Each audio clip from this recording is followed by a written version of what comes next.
Did I end up with out of hand because I carried it back?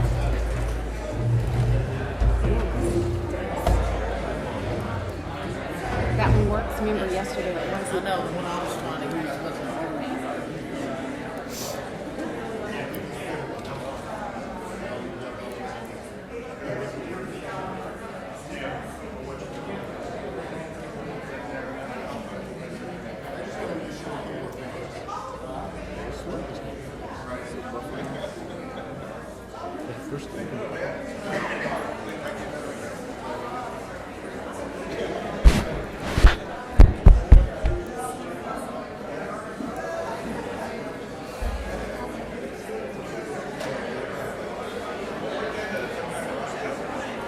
Ready, guys? We all set? Ready to go?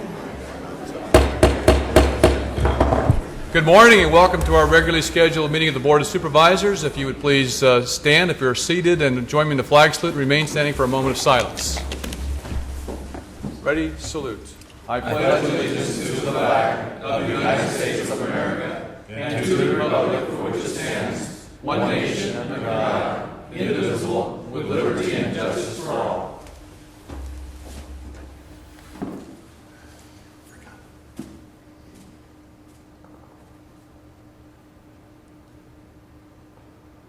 Thank you. Please be seated.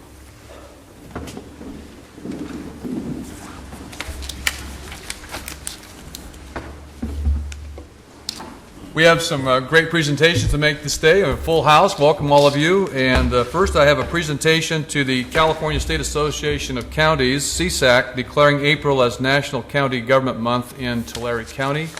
And I believe Justin Stoner is here this morning to receive a proclamation.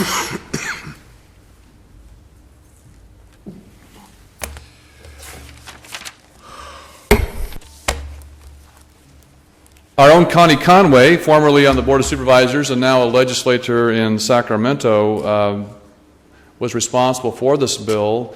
It's declaring this month to be National County Government Month.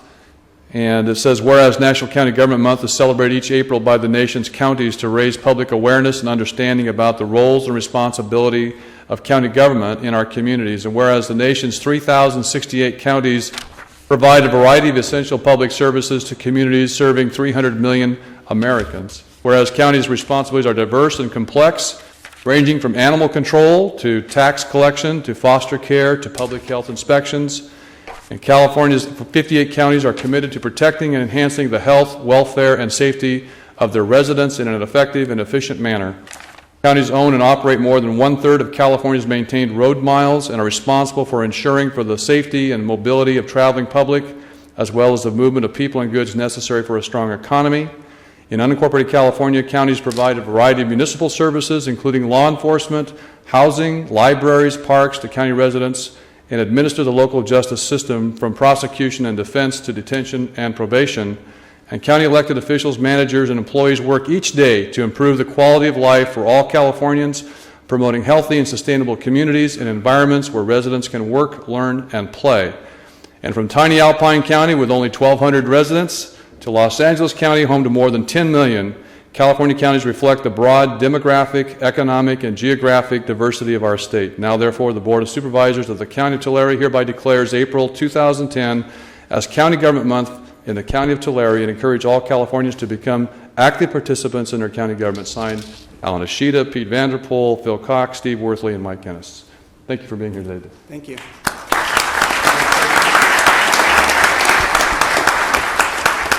Thank you, Mr. Chairman. It's a pleasure to be here on behalf of Assemblywoman Conway. This Thursday, she's going to be introducing a resolution that says many of the same things. We could have had a whereas duel, I guess, up here if I wanted to read our resolution. But Assemblywoman Conway really appreciates local government, and I would say that, you know, in Sacramento, there's probably no bigger believer in the power and importance of local government than Connie Conway, and she appreciates all that you do. Thank you. Thank you very much for being here. Well, next is another privilege for the Board of Supervisors, and particularly for me, because we're going to be honoring the Dinuba High School varsity soccer team as the 2010 Central Section Division III Valley Champions. Now, this is the second group of Dinuba High School Valley champions we've had to come before the Board of Supervisors. In fact, there are some of the members on this team that were members of the football team that also won a Valley championship. Not to be outdone by the 4th District, District 1 has also a second Valley championship team, and that is from Farmersville, and they will be coming at a later date. I hope that we can honor them. So at this time, I'd like to invite the team to come down in the well, and the coach and all of the members who are here, come on down.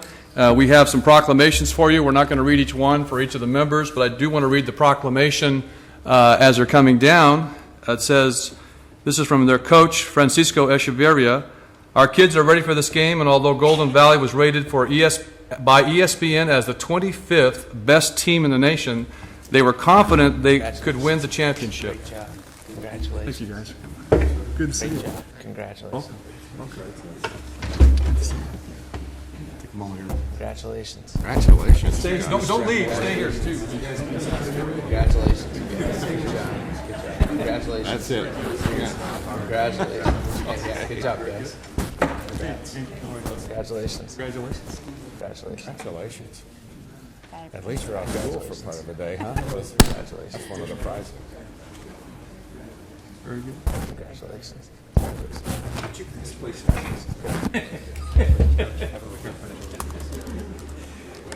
I'm going to finish reading the proclamation, and then we'll come down and get a photo.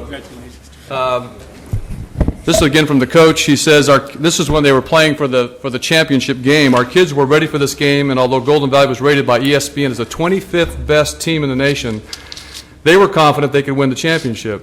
They had already played 2 tough playoff games, and in their minds, nothing was going to stop them, and nothing did. Whereas Division III of the California Interscholastic Federation Central Section is comprised of 19 high school soccer teams covering Fresno, Kern, Kings, and Tulare counties. And whereas on February 25th, 2010, the Dinuba High School Emperor soccer team defeated the state of California's 10th rated team, Golden Valley High School Bulldogs, 4-2 in an overtime shootout in Bakersfield to claim the 2010 Central Section Division III Valley Championship.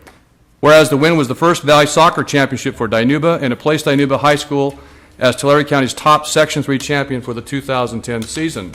Whereas the high school varsity soccer team, with its rich tradition claiming 5 league championships and averaging 20 wins a season for the last 8 years, hosted and won their first state regional playoff in Dinuba in 2010. Now, therefore, be it proclaimed that Tulare County Board of Supervisors does hereby honor the Dinuba High School varsity soccer team for winning the 2010 Central Section Division III Valley Championship, signed by all the members of the board. And I want to add as well that in the second round of the state finals, they played the number 1 team in California, the number 2 team ranked in the nation, and only lost 3-0. So let's give it up for the soccer team.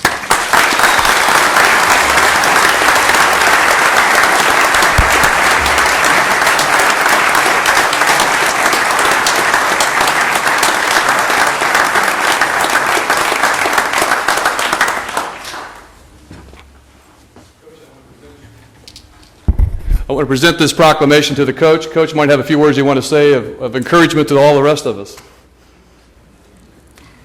Well, first of all, thank you. This is a privilege for us. I have a great group of kids. I'm very proud of them. They're not only good athletes, but they're also good students, good citizens. And actually, I think they're role models for the other students at the high school. There's not much I can say. I mean, I'm just very proud of them for all their accomplishments. I know I have 7 seniors, and I'm sure they're going to continue with their education. To me, that's the most important thing. And hopefully, next year, the kids that come back next year, they have the motivation to do at least as good as what we did this year. So I'm very proud of them. And well, thank you, and thanks to everybody here for welcoming us this morning. Okay, but thanks.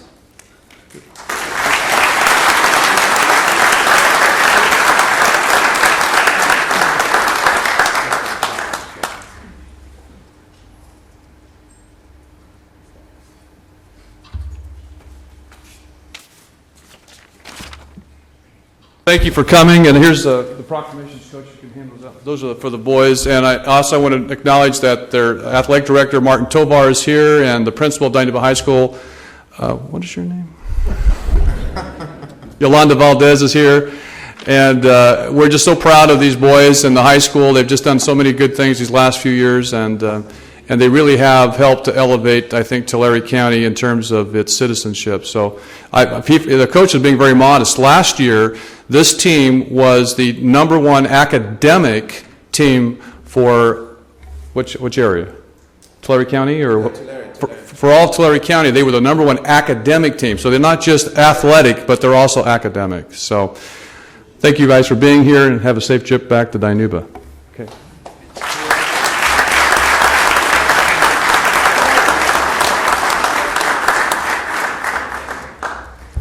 The coach has presented a picture to us of the team that I'll gladly put in my office to display. Thank you very much, Coach. Thanks, guys.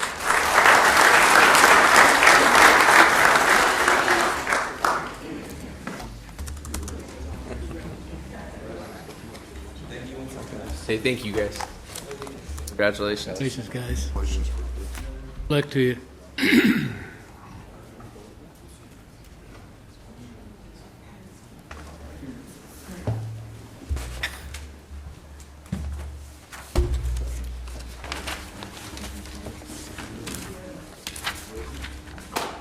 Okay, still got standing room only.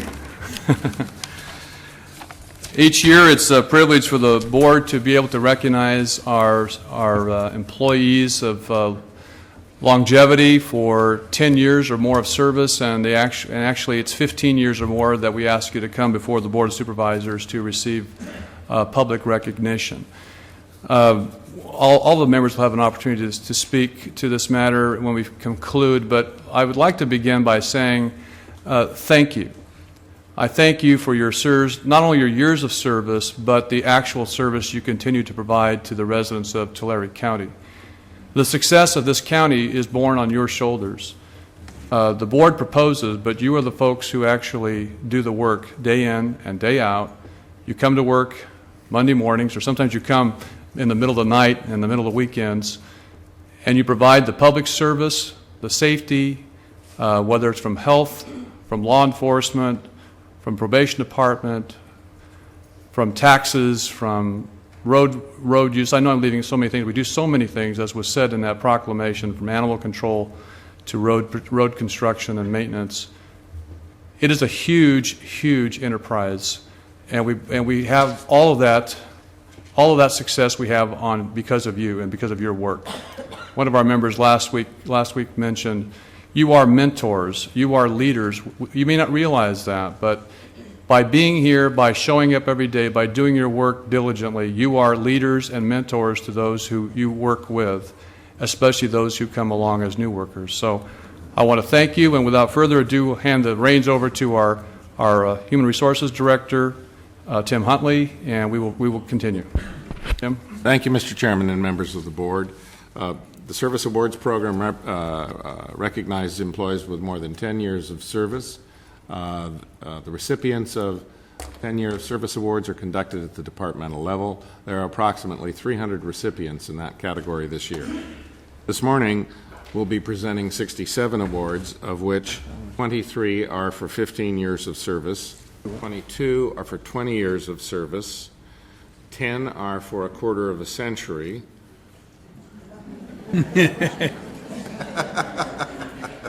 I'm sorry, 25 years of service.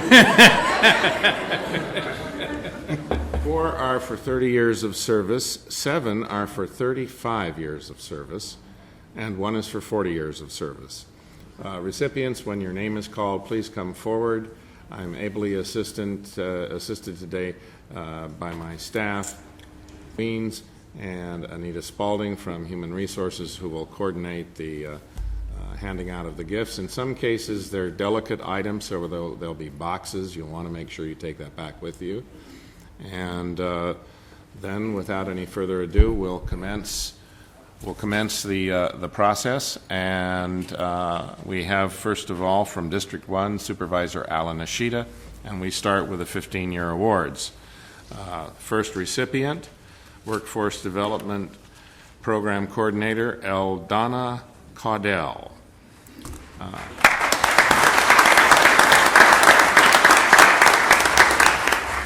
She's the program coordinator for the WIBS Youth Services and Youth Programs are her passion. She brings expertise, vitality, commitment, integrity, and is dedicated to improving the lives of youths in Tulare County and seeks to align WIB youth programs with other initiatives to expand services. Congratulations, Aldana.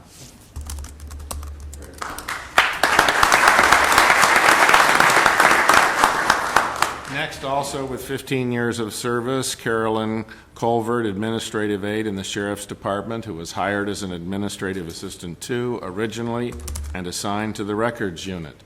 In 2000, she was promoted to an Administrative Aide and assigned to the Detentions Division of Food and Laundry Services. Congratulations, Caroline.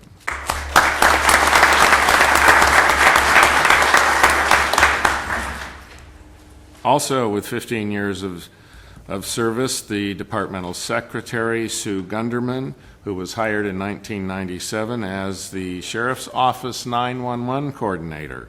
In February of 2001, she became a Secretary 3, and in October of 2005 was promoted to the position of Department Secretary, where she works directly for the Undersheriff and the Sheriff. My condolences.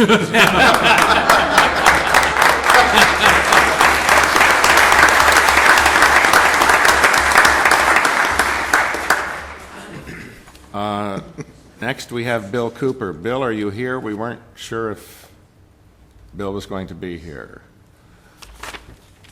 Okay, we will move on then. 20-year awards from the Probation Department. A probation officer supervisor, Tracy Peck, is currently the supervising probation officer of the Adult Probation Investigations Division. She was promoted in 1998, having had experience in juvenile and adult probation.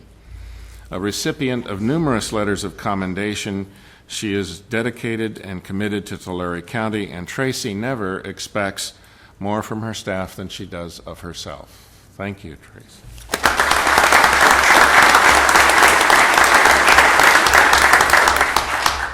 Also within Workforce Development Department, Workforce Development Specialist 2, Jane Rodriguez, was hired in 1989 in the Family Support Division, later becoming an office assistant with the Workforce Investment Board, followed by a promotion to Workforce Development Specialist in 1999. Her credo is, "It's a privilege to be able to have a job where I'm able to help people make life-changing decisions in this economy. My daily goal is to stand out among the crowd of employees and make a positive difference in every life I touch. Thank you for the opportunity to be a part of serving our community." Thank you.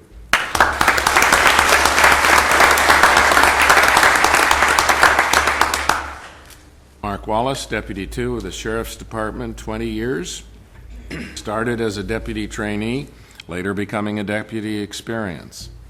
His broad experience resulted in a transfer in 2001 to investigations, working with the STEP and SWAT team.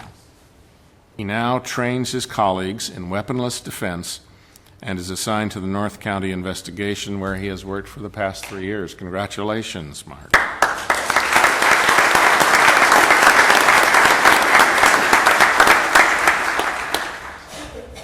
We now have our first recipient recognizing 25 years of service from construction and maintenance, Jerry Dunlap in the Resource Agency. Jerry has worked for the county since 1984. His hobbies include being the president of the Sportsman Association, which he is responsible for coordinating hunting opportunities for disabled veterans and youth throughout the state. Jerry, congratulations.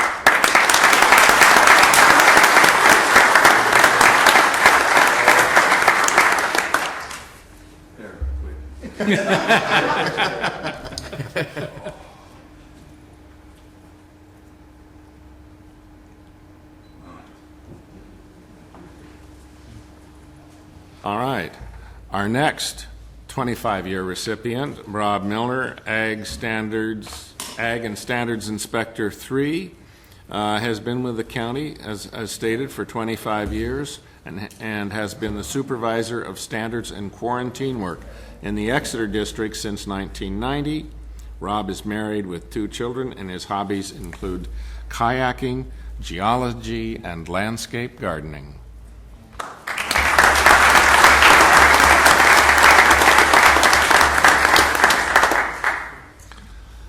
Next is one of the positions in the county without whom all the rest of us could never get our job done. This is a 30-year employee with information technology, and it's Brian Smith, Communications Network Specialist. He's worked in the county radio shop. He started as a radio mechanic at the basic entry level, but now his name is synonymous with the radio shop itself. He is the FCC licensee contact for all county radio frequencies, including fire, sheriff, roads, public transit, public works, HHSA, animal control, and dispatch. As the resident radio engineer for the county, he designed and implemented the voice radio repeater and microwave data sites at numerous county and shared facilities. The neat part, I thought, was that from electron tube power repeaters to digitally encoded modulation, you've been here and it all works because Byron Smith is our communications guru. Congratulations on 30 years.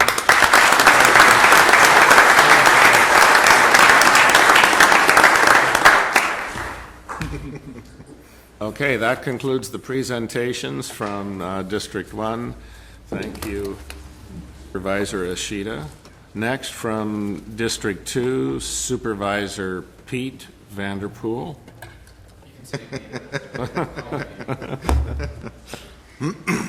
We're going to start out again with the 15-year awards. We have from the Agricultural Commissioner's Office, Anita Lessinger.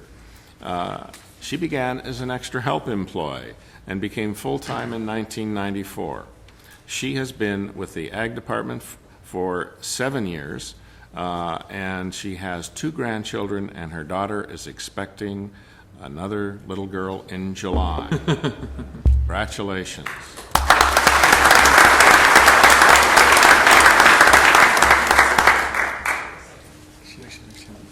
Also in the 15-year category, Sheriff's Deputy 2, Christopher Porter. He began in detention services in 1994. Having risen through the ranks, he transferred from the Patrol Division to Investigations 2002. He is a sniper with the department and has special training in computer forensics and is currently assigned to the SAFE team. So keep your computer closed when he's around.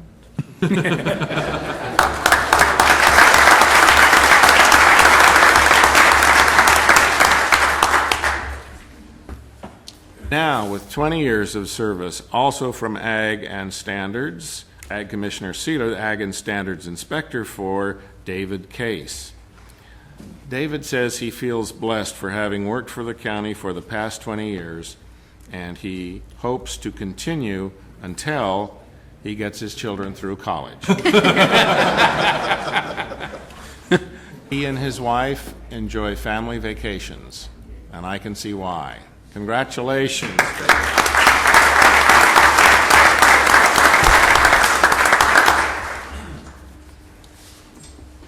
From the Probation Department with 20 years of service, Stephanie Franco, Probation Officer 3. Initially hired as a group supervisor, she's worked in almost every unit of the Probation Department, including electronic monitoring, juvenile investigations, Thunderbolt Officer, the gang unit, and is currently assigned to INET, the Interagency Narcotic Enforcement Team. Stephanie, they'd like your picture.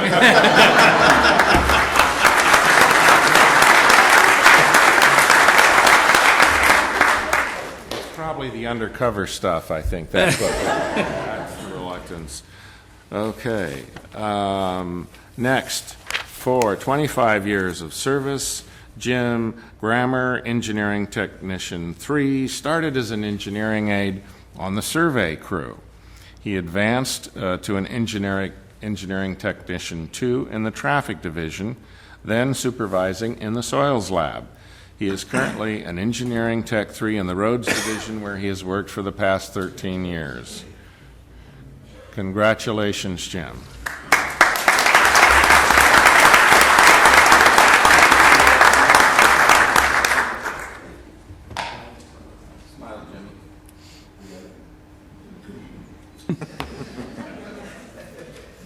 I neglected to note, because there was a little line here, I thought it was the next one, but he's been involved in the construction of bridges, installation of storm drains, curbs, gutters, inspected miles of asphalt overlays. And so all of this work explains why what he likes to do in his spare time is go fishing. And stay. All right. Next, we have Lenore Maestas Banuelos, Health and Human Service Agency, 25 years. Well,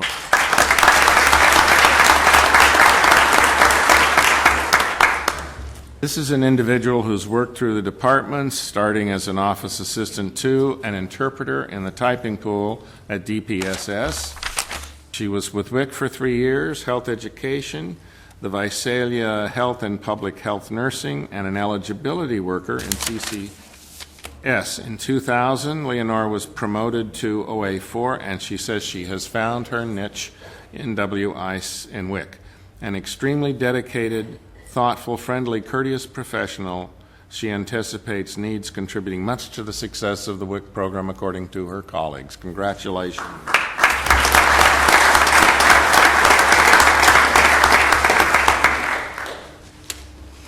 Mike Barnhart began as an engineering aide on the Public Works Survey crew in 1974, but seeing the light, he decided to focus on his paid call firefighter service, which resulted in his ultimate appointment as a Tulare County Fire Lieutenant. Congratulations on a successful career change, Mike.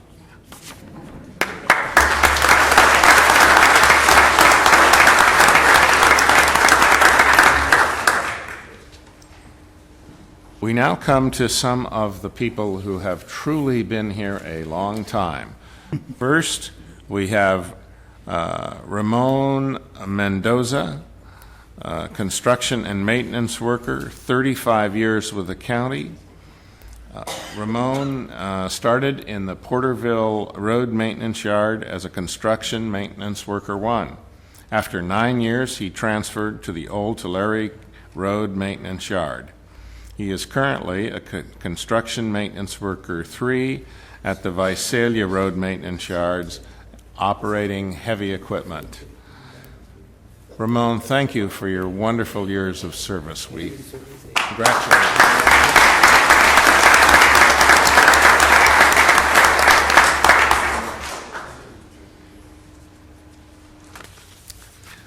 you. Next, also with 35 years of service, Tom Jones, engineering technician, started in September of 73 working extra help at Mooney Grove Park. 74, he was appointed park attendant 1. Later, the park superintendent asked him to maintain facilities at Elk Bayou Park in 75. His full-time service in the parks continued until Prop 13 cutbacks eliminated his position.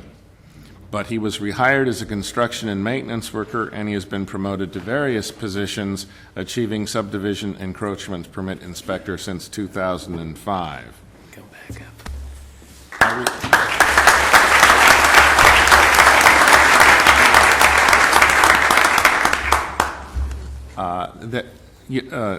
Tom is not the only one who has been like the phoenix rising from the ashes. There are other recipients today who at one time during difficult times were laid off and yet came back to have long-term successful careers. And so I can't help but comment as we are going through these difficult times, there is always the hope and the expectation we can get back. The other thing I cannot leave out regarding Tom is that in addition to everything else and the fact that they enjoy traveling, camping, and whatever, They're planning their 35th wedding. He and his wife, Cheryl, their 35th wedding anniversary in August. Congratulations, Tom.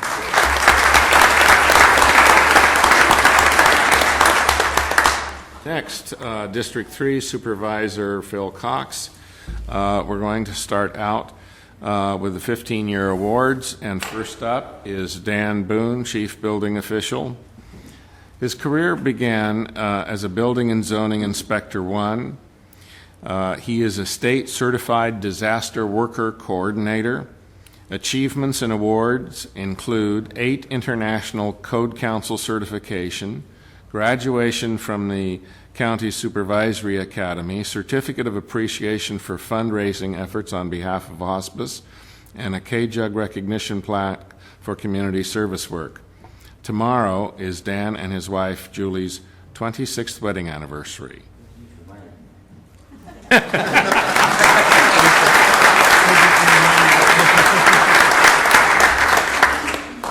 I'm always glad to be helpful. One other interesting thing, there were a number of things in Dan's autobiography, but he reported that he is a board member of E Clampus Vitus, a fraternal order, and I think this offers a great deal of insight into Dan's persona. The motto of E Clampus Vitus is Credo Quia Absurdum. I believe it because it's absurd. And I printed up a 7-page article, so if you'd like to get that from Dan, you can read more about it was legit. I thought he was pulling my leg. All right, our next 15-year recipient, Gilbert Brito, Probation Institution Supervisor. His career began in juvenile corrections at the Glen Elmoran Juvenile Hall. In '96, he was promoted to institution supervisor and is currently employed at the youth facility. Gilbert and his wife Gloria have 3 married children, 5 grandchildren, and 1 on the way.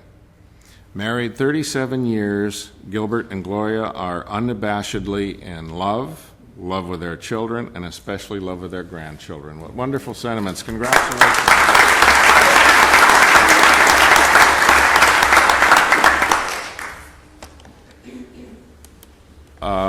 Also next in the Sheriff's Department for 15 years, Gerardo Calderon.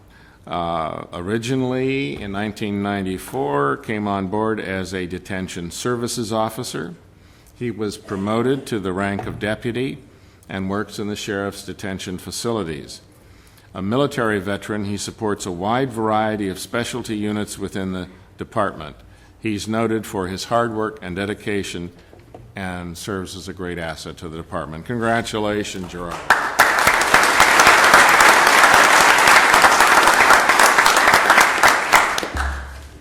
Next, 15 years. Terry Jeller, Building and Zoning Inspector 2, obviously the Resource Management Agency.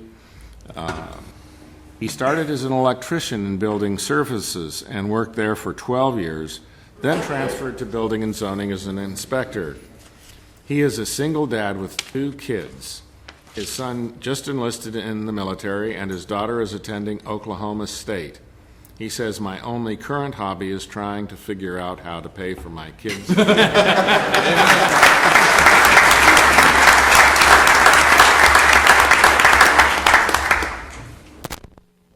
Next, from the District Attorney's Office, Barbara Griever with 15 years, an attorney supervisor.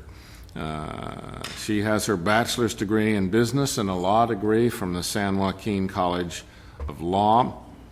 She's in charge of the Civil and Special Projects unit.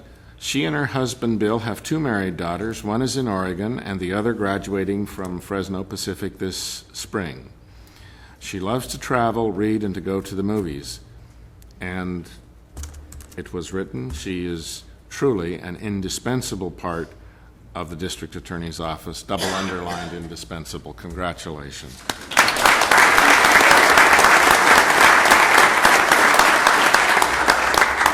Michael Hallam, my apologies, Sheriff's Deputy 2 with 15 years. Originally, Michael came on board as a Detention Specialist 1 in '96, promoted to a Detention Specialist 2, and if I can pronounce any of the rest of the words correctly, I'll do my best, and also attended the Police Academy. In '98, he was promoted to the rank of Deputy 1, and in 1999, transferred to the Patrol Division. He transferred to Investigations in 2001, and that has been his assignment since then. Congratulations, Mike.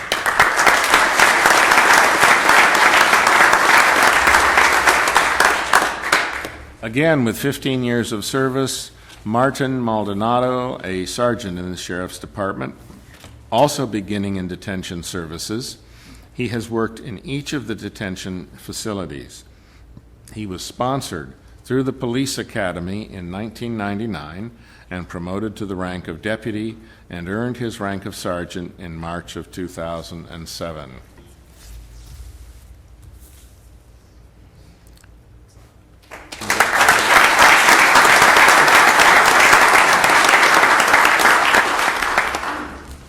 Next, from the Probation Department, Tate Rankin, Supervising Probation Officer. He is advanced from a Correctional Officer, Institution Supervisor, Deputy Probation Officer, and finally to Supervising Probation Officer for the Adult Supervision Unit. As an Institution Supervisor, Tate received the Central Valley Supervisor of the Year Award presented by the California Association of Probation Institution Administrators. Congratulations, Tate.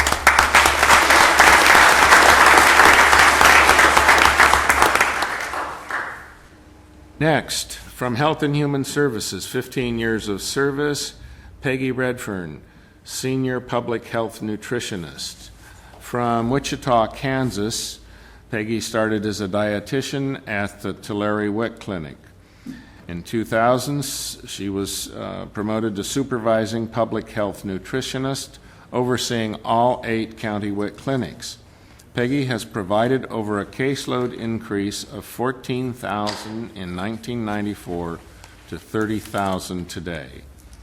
Recognitions include 3 successive perfect biennial program evaluations and 4 best practice awards in program evaluation, twice in career development and nutrition services, and other achievements too many to mention. Peggy is happily married for 28 years to her husband Bob, and they have a daughter who is a teacher in Exeter.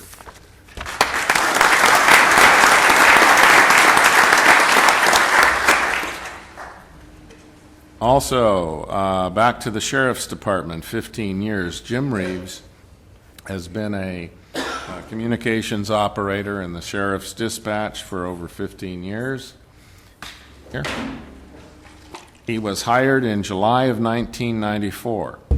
Due to his experience and training, he has become the training officer for dispatch in charge of on-the-job training for new dispatchers. He was also voted Dispatcher of the Year by the Public Safety Communications Association. Congratulations.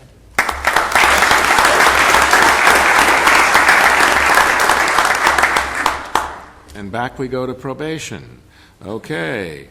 Probation Officer 3, Virginia Rodriguez, has worked in various divisions of the Probation Department, including placement, adult investigations, juvenile drug court, and currently is a Deputy Probation Officer 3 assigned to the new Adult Assessment Unit.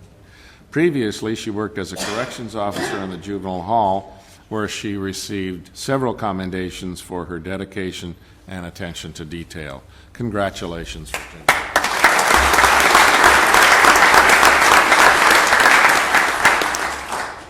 Bobby Schnell, Supervising Probation Officer. Over the past 15 years, Bobby has been an Office Assistant 3, Principal Clerk, Deputy Probation Officer, and currently is a Supervising Probation Officer at the youth facility. She is described as meticulous and dedicated with experience in both juvenile and adult probation.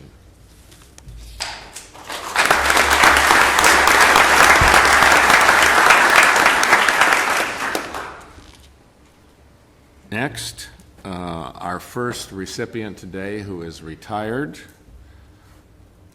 Susan Stocks, Human Resources Analyst 3.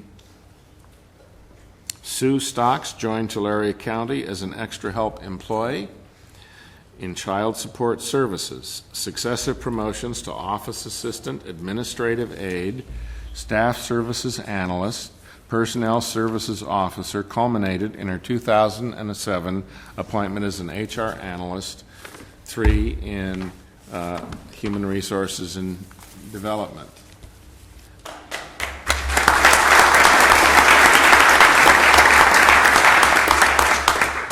She doesn't get off that easy. She worked for me. Her last 3 years, it probably accelerated her aging process, for which I apologize. But during the years that we've just described, Sue raised a blended family, earned her bachelor's degree in organizational leadership, and with her retirement this year, travels with her husband Dan. She likes spending time with her grandchildren and children in California, Washington, and Oregon. She's been very actively involved with her church, and she's also become an expert at computer games. She also is a cancer survivor. And thank you for sharing that, Sue.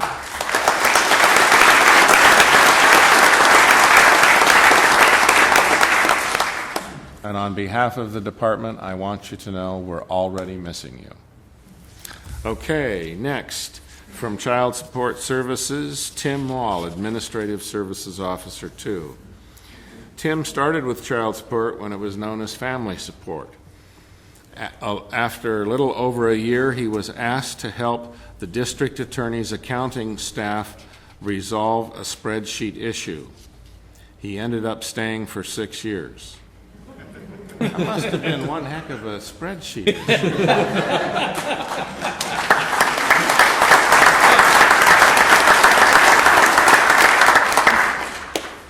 In 2001, he returned back to Child Support Services and continues to work on spreadsheets, plural, among other things.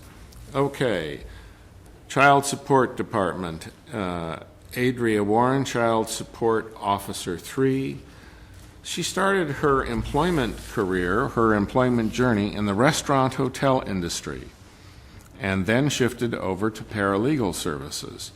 She was hired in the Department of Child Support on Halloween 1994. I'm not sure why that.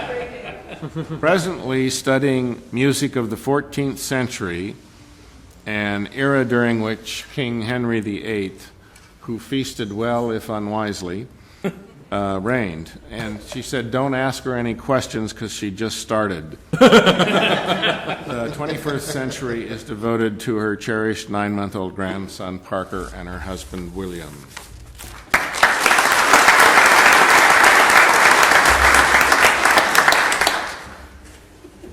Next, we have Maria Gutierrez, Analyst Staff Services 2, who began in the Danuba Justice Court in 1989.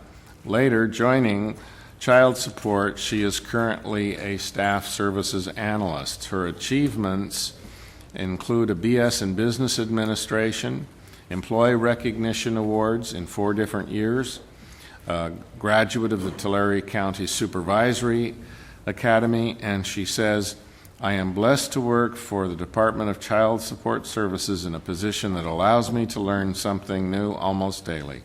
I truly love my job as well as music, reading, baking, and traveling. Congratulations.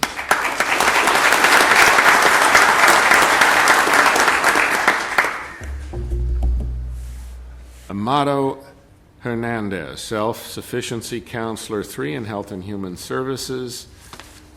Amado strives to be a good self-sufficiency counselor every day. He is a caring, compassionate person who takes the time to listen to his clients. He is a team player and often volunteers to help out wherever needed. He is a joy to the unit. Well said. Congratulations, Amado.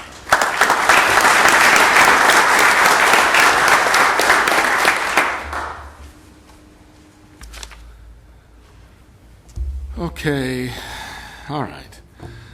Thomas McGuire, attorney, supervising attorney 5 from the Public Defender's Office with 20 years of service. The newest supervising attorney for the public defender. After 18 years in the trenches, he wisely guides his colleagues in the trial practice.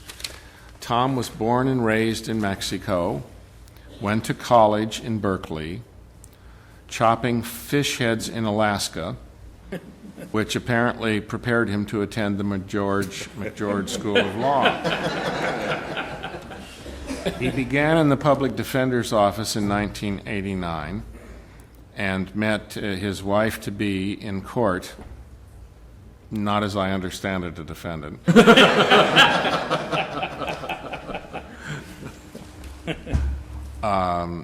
Where he has been ever since, awaiting his release from prison. He mentions that he is still looking for someone to sponsor him as a professional tennis player, but he hasn't played in 20 years. Giving that some thought, I'm comfortable with the unrealizable expectations. Not a bad trait, I suppose, for a public defender. Congratulations. Amado Rivera, custodial worker 2.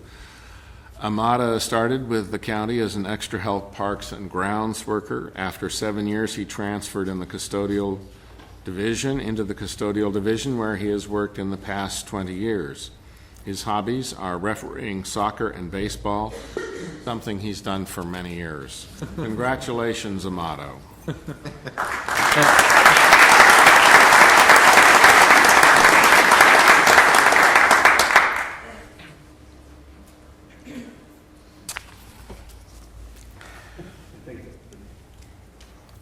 Now we have from the Office of County Counsel, John Rosem, Chief Deputy County Counsel for Child Protective Services.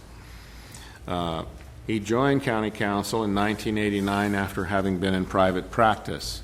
In 1997, he was appointed Chief Deputy of the Protective Services team that represents child welfare services in child abuse and neglect matters and the public guardian and mental health in conservatorship matters. He also represented the tax collector and the assessor. I am certain that representation was helped sufficiently by his special experience in mental health. John was also named Employee of the Year in 1995 and is married with 3 children and lives in Visalia. Next.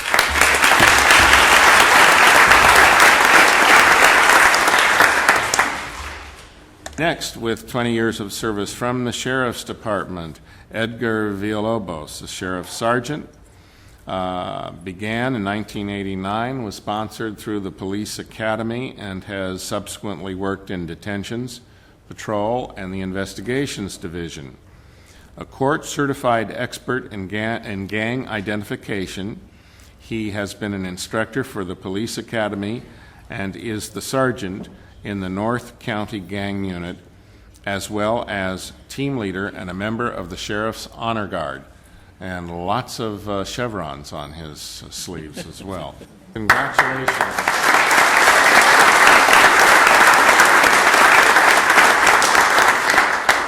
David Winters, also a Sheriff's Sergeant with 20 years, started as a deputy in detentions, promoted to the rank of sergeant in 1994.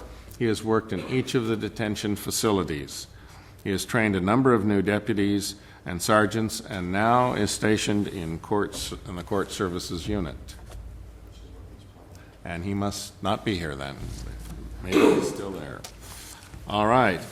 Now, for our 25-year recipients from Supervisor Cox's district, we have Nick Nino, Probation Officer 3.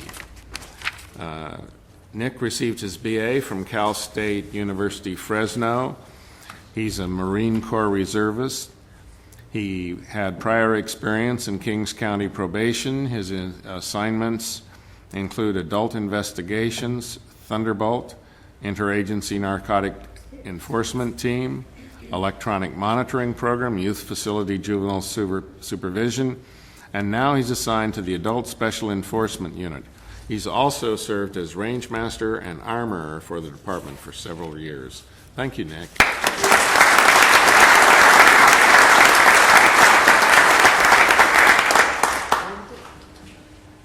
Jim Qualls here? That was another one we weren't sure if he was going to be here. Okay, well then next, we will go to our 25-year recipient, Ben Smuckler, a supervising attorney from the Public Defender's Office.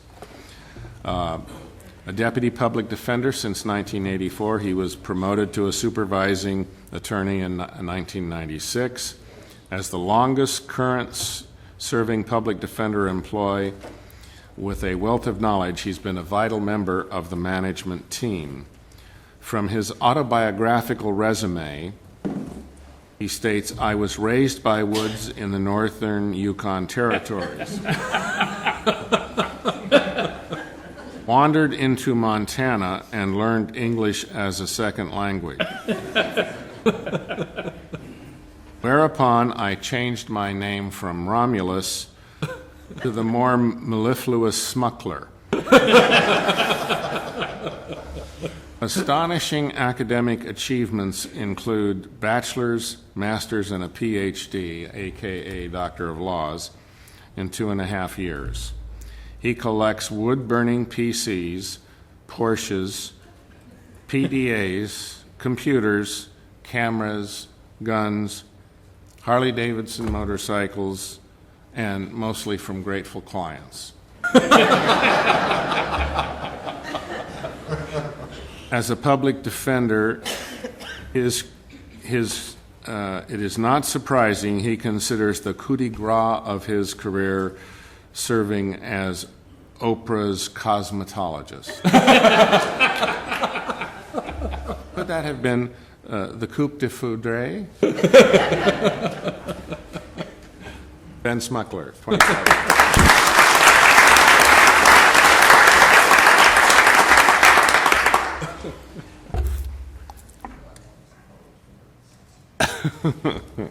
Next, we have from the District Attorney's Office with 30 years of service, Patricia Woody, Administrative Services Officer 3. Patty Woody is a graduate of the Visalia Business College in 1979, was hired that year and promoted throughout her 30 years to an ASO 3, where she manages the finances of the District Attorney's Office. Listed in Empire and International Who's Who of Professionals, her 5 grandkids and 8 great-grandchildren are the love of her life. Assistant District Attorney Don Gallion says that she saves him every day and he couldn't do the job without her. Don, we've always known that.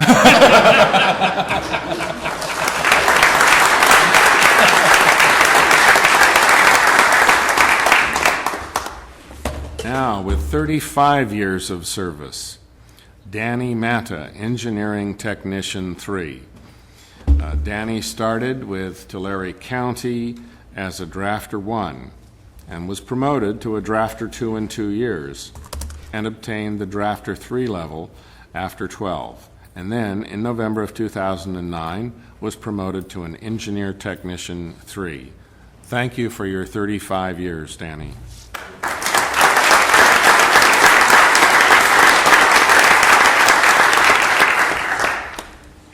Next, from the Probation Department, David Lopez, Probation Division Manager.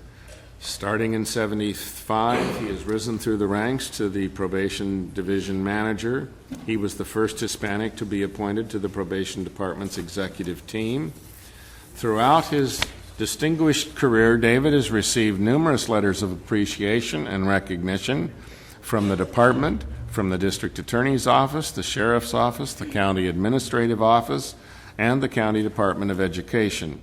As a past recipient of the California Probation, Parole, and Correction Association Deputy Probation Officer of the Year, and and Tulare County Peace Officer of the Year from the Latino Peace Officer Association are two of his most significant awards. He states his first and most important priority has always been what's best for the citizens and the communities of Tulare County. Congratulations.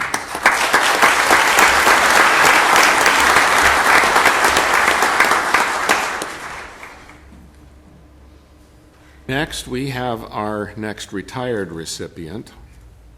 I think his name is Gary. Is it Gary? It's Gary Kunkel. Gary Kunkel, the Ag Commissioner.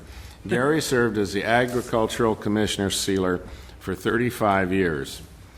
When Gary was thinking about retirement, he contacted me about possible post-retirement employment opportunities.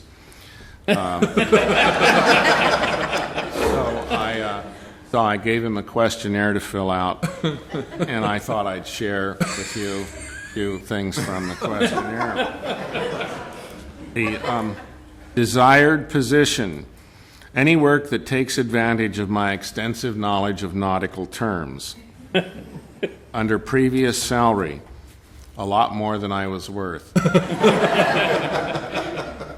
Reason for leaving: biosolids run downhill. The next one sort of threw me, Gary. Last position held: lip lock.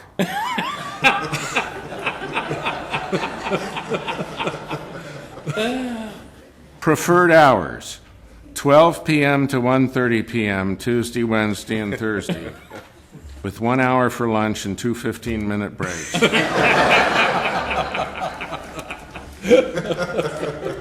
In other words, my old work schedule. Do you have a car? Does it need to run?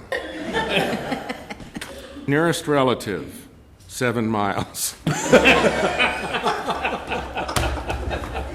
Only 3 more.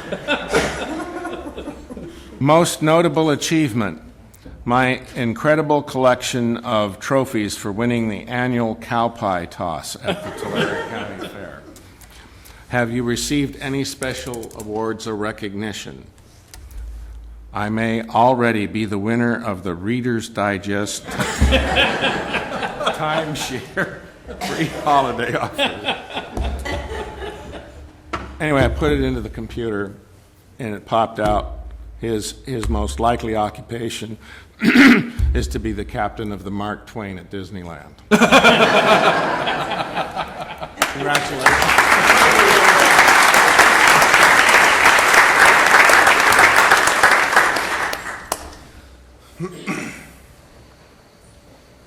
Okay.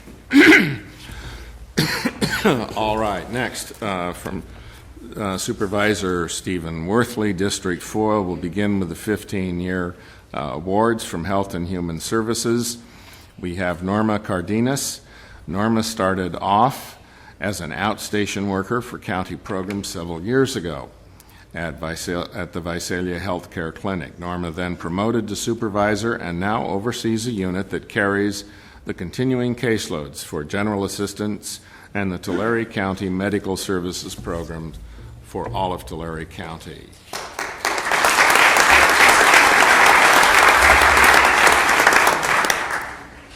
Nancy McCamry is a sheriff's records clerk with 15 years. She started as an office assistant in 1996, where she was assigned to the sheriff's record unit. In March of '97, she was reclassified to a records clerk and has continued to be a valuable asset to the records unit, according to her supervisor. Thank you, Nancy.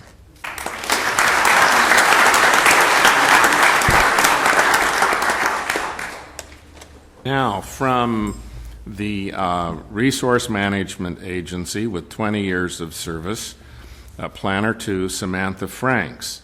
Her career models evolving opportunities.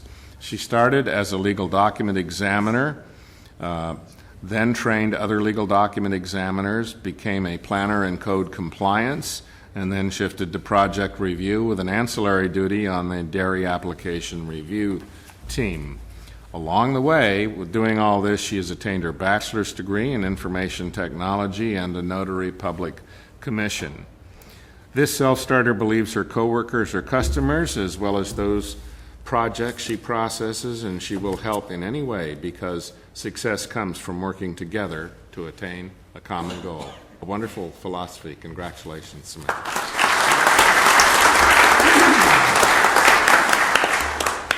Nutrition Assistance Helen Gonzalez is 20 years of service with the Health and Human Services Agency. Helen's nickname is Busy Bee and is well-deserved as she is hardworking, dedicated, responsible, and efficient. She's a wonderful, caring employee as well as wife, mother, and grandmother. Congratulations.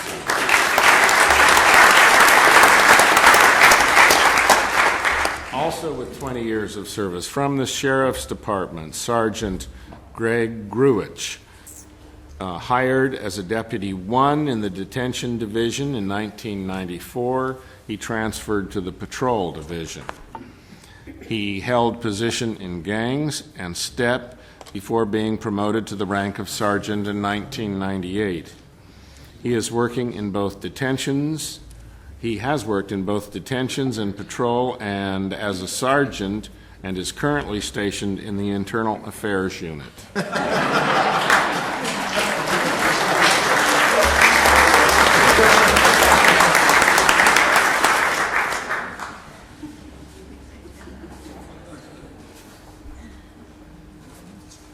A lot of people have always looked up to Greg. All right, next, from the Resource Management Agency, Norman Neufeld, a refuse equipment operator. Norman's described by his bosses as a dedicated, hardworking employee. He's been married to his wife, Sharon, for 6 years. They enjoy going to Cambria.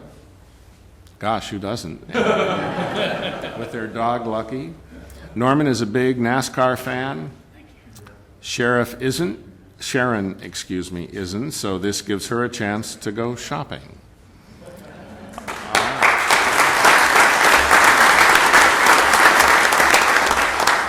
Next, we come to one of our retired employees from the Sheriff's Department, Cheryl Hoffman, retired deputy, 25 years of service. She was hired in 1984 as the Constable of Woodlake. I hope with good thoughts, Steve. And in 1991 was promoted to Deputy Marshal in the Dinuba office. In March of 97, board resolution reclassed her to a Deputy Sheriff 1, and she retired last July. Congratulations, Sheriff.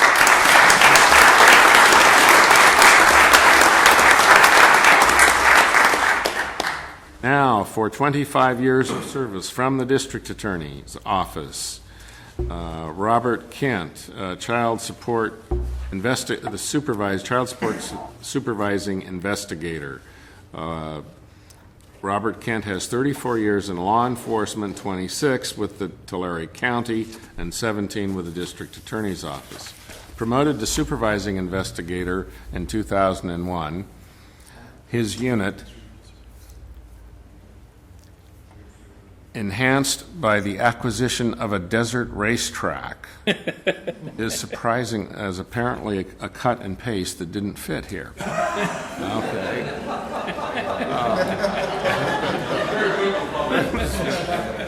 I have no idea where that came from. Promoted superintendent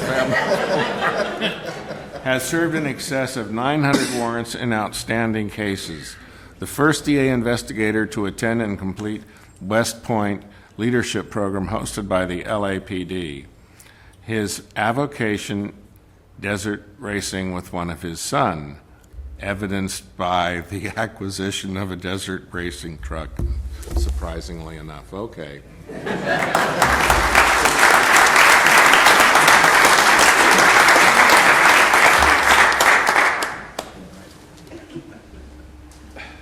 We're going to get through this. Okay. All right. Next, from the Resource Management Agency with 30 years, Ray Moreno, Road Superintendent. He began in 1979 as a construction maintenance worker and has risen to the rank of Superintendent of District 4. He graduated from Orosi High in 1969 and joined the Army. Ray was honored at the White House in 2009, where he received the Presidential Unit Citation from President Obama for his service in Vietnam.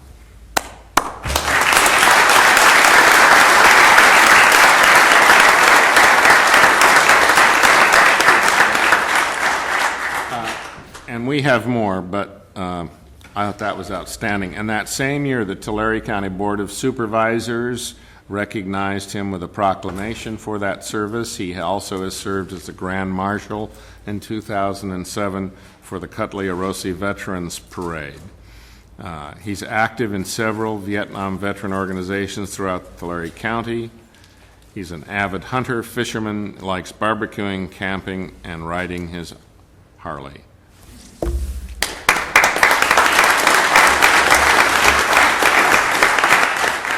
Now we come to Supervisor Mike Ennis's District 5.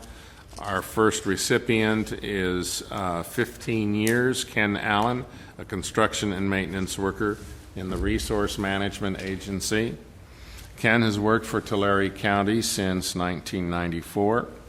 His hobbies include golf and bowling. Ken also enjoys spending time with his wife, family, and friends. Thank you.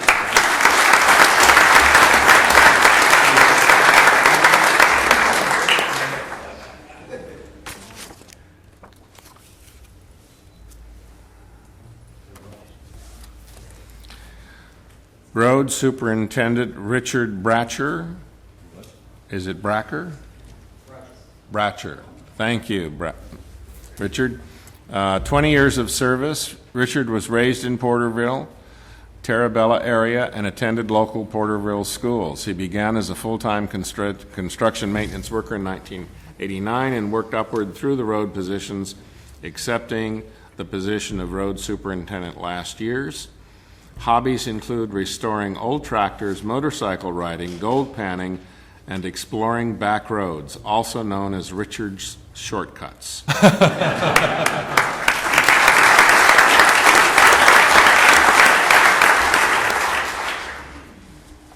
Gary Fleetwood, construction and maintenance worker 4, also with the Resource Management Agency, also with 20 years of service, and also went to school in Porterville and Terabella area.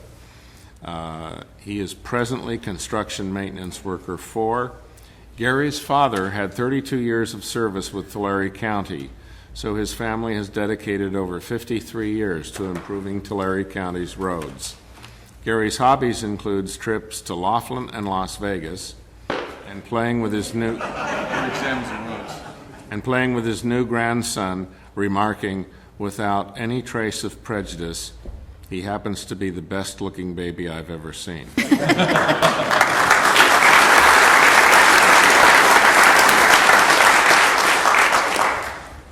Gary Maynard, 20 years of service, another retiree who's come back to join us today. He served as a refuse site attendant. He's been described as a good employee, dependable, always willing to help out. Married to Lori, they reside in the small town of Poplar, where they're both active in the community. Gary likes to take trips, see his children and friends back east, and he loves to fish and cook.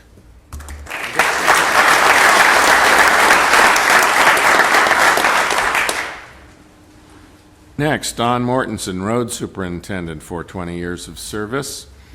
He also started at the Porterville Road Yard as a construction maintenance worker. Within 3 years, he was a construction maintenance worker 3, and followed by becoming the assistant road superintendent, and then finally achieving road superintendent at the Visalia Maintenance Yard.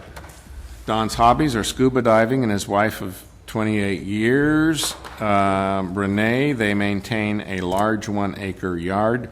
His secret passion is driving his 1944 Jeep flat fender that he has owned since he was a sophomore in high school. So, who's older, you or the Jeep?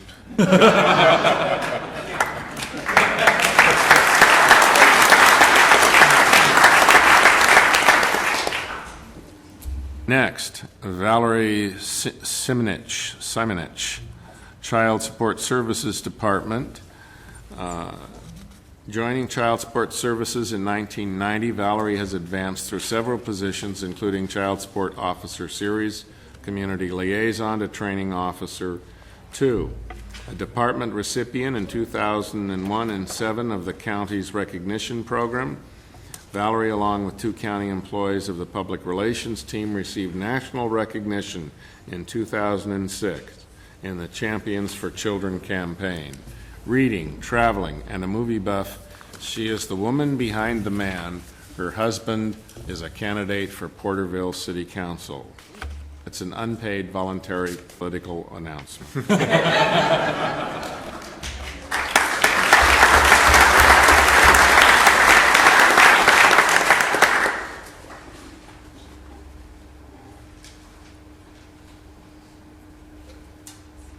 Catherine Uturalde Peterson. I hope that's roughly within the semi-general area of your hyphenated name, Kathy. I apologize if I didn't get it right. 25 years. She was hired in the coroner's office, later becoming a secretary, sponsored through the police academy, promoted to the rank of deputy in 1984. She worked her way through the ranks, promoted to sergeant in 94, and has worked in detentions, internal affairs, and the records unit. In January of 2010, she was promoted to the rank of lieutenant and currently the commander of the main jail facility. Congratulations.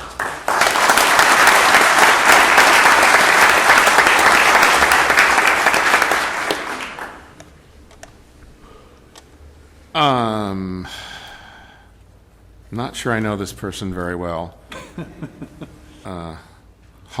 Roland Hall. Oh, Roland Hill. Assistant County Assessor.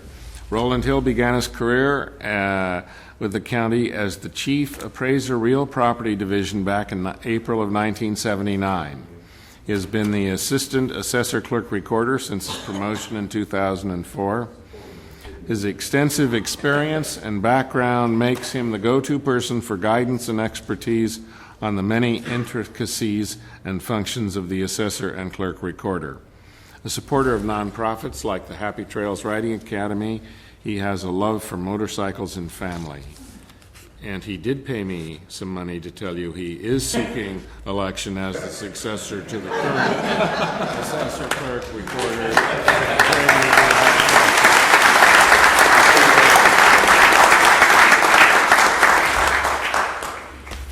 All right. Next, a recent retiree from the county, Robert Lomelli, Sheriff's Captain, 35 years. Robert.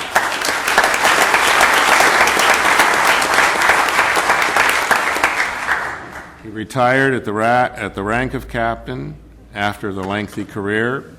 As a deputy, he held assignments at the main jail headquarters, Porterville, and investigations. He was promoted to the rank of sergeant in 1984 and worked in detentions, patrol, and investigations.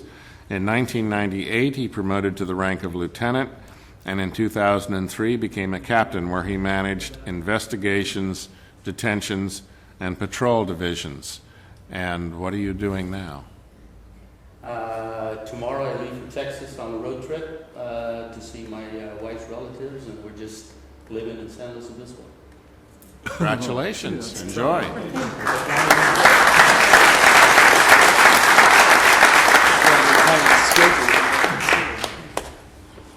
Mike, you got one more. Oh, got one more?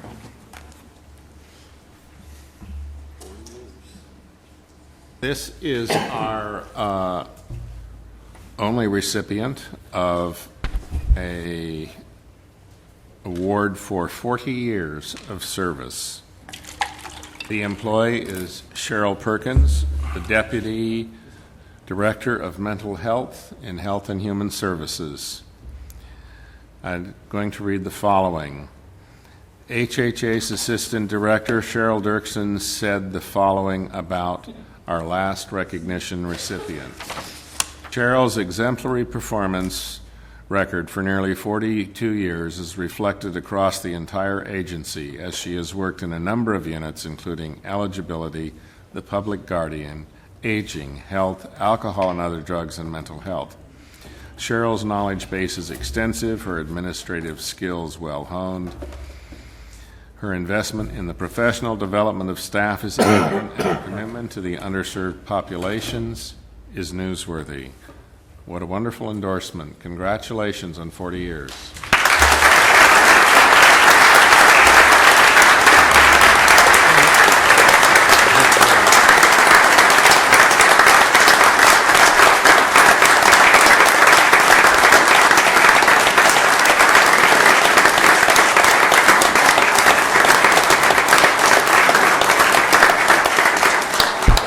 Thank you. Please be seated for a moment. I know the other supervisors would like to say a few kind words about you, and we'll start on my right with Supervisor Mike Innes.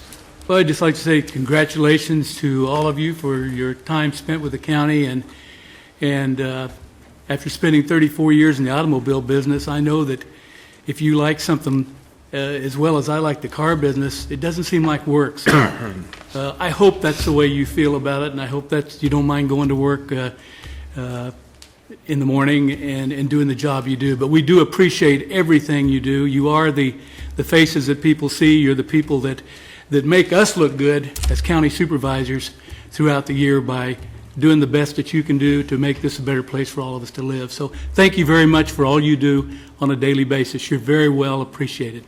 Thank you. Supervisor Sheehan.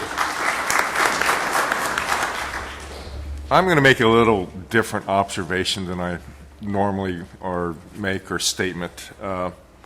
We certainly do appreciate everything that you do, and you are the backbone of the county services. But there's one thing I noticed today, probably the light bulb finally went on, is that there are 5 supervisors sitting up here who were born and raised in their districts. And we know many of you from that experience of living there long before we ever became supervisors.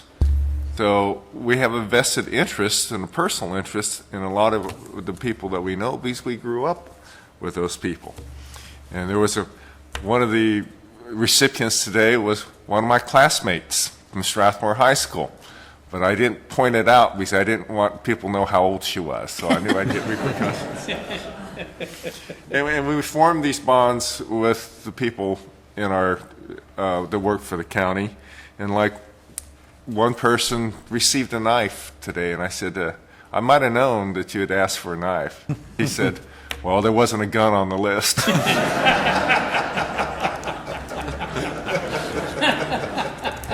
And I believe that's the type of relationship we really need to foster and keep alive in Tulare County. So thank you very much for all your service, and thank you for leading our county through some difficult times. Thank you. Supervisor Cox. Well, we do appreciate everything you do. Cheryl, we were giving you that standing ovation because we actually know the people you have to work with. And that's commendable. I've done this for the last 6 years. I add up the years, 1,405 years of service represented here today. Much appreciated. Again, you are the faith. Everyone has said it already, but we really do appreciate you folks that are on the front lines and the hard work that you do. Thank you. Supervisor Vanderpool. All right, I'm the last one, so I'll make mine very brief because my fellow supervisors have already made the comments that are all in my head as well. But thank you very much for your many years of service to Tulare County. All of you in all of your respective jobs and positions really do make this county what it is. This is a great place to live. and you come to Tulare County, you get a great sense of community and a great sense of people dedicated to making this place what it is for all of us to enjoy and live in. So thank you for your many years of service. I will make the comment, since no one else did, that because they probably expected that I would. There are so many of you, probably over half of you, who have served Tulare County longer than I've even been alive. So I don't have any classmates that I went to school with who I recognize today for their years of service, but I do have one of the employees. I rode by his house and by his workplace all the time when I was on the elementary school bus, so that goes back pretty far. So thank you very much for your many years of service. We appreciate all that you do.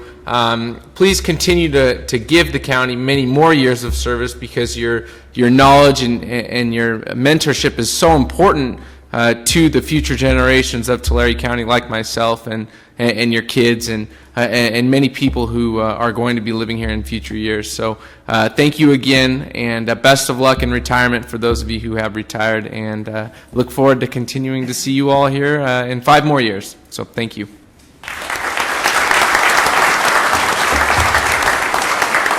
Supervisor Vanderpool, because these people have been here at least 15 years, I want to be on the record. We do not violate the child labor laws. We would have had to hire them when they were 10 years old, and that would not be appropriate. So that's why they're not here today, but thank you for those comments. And I would again want to say thank you for all being here today. It's really great that you take the time, especially you retirees who took the time, Bob, coming from San Luis Obispo. Thank you so very much.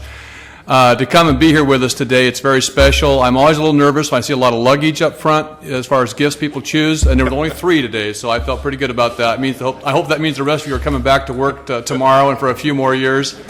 And with that, we're going to take about a 5-minute recess so you can get back to your place of employment and get back to work. I know you're just anxious to do that, so thank you very much today.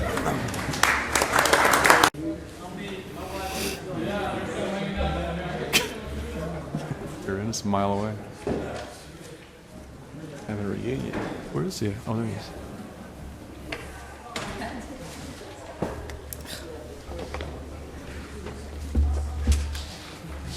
I think we're going to get an echo in here now. Yeah, we're going to have all this open space here.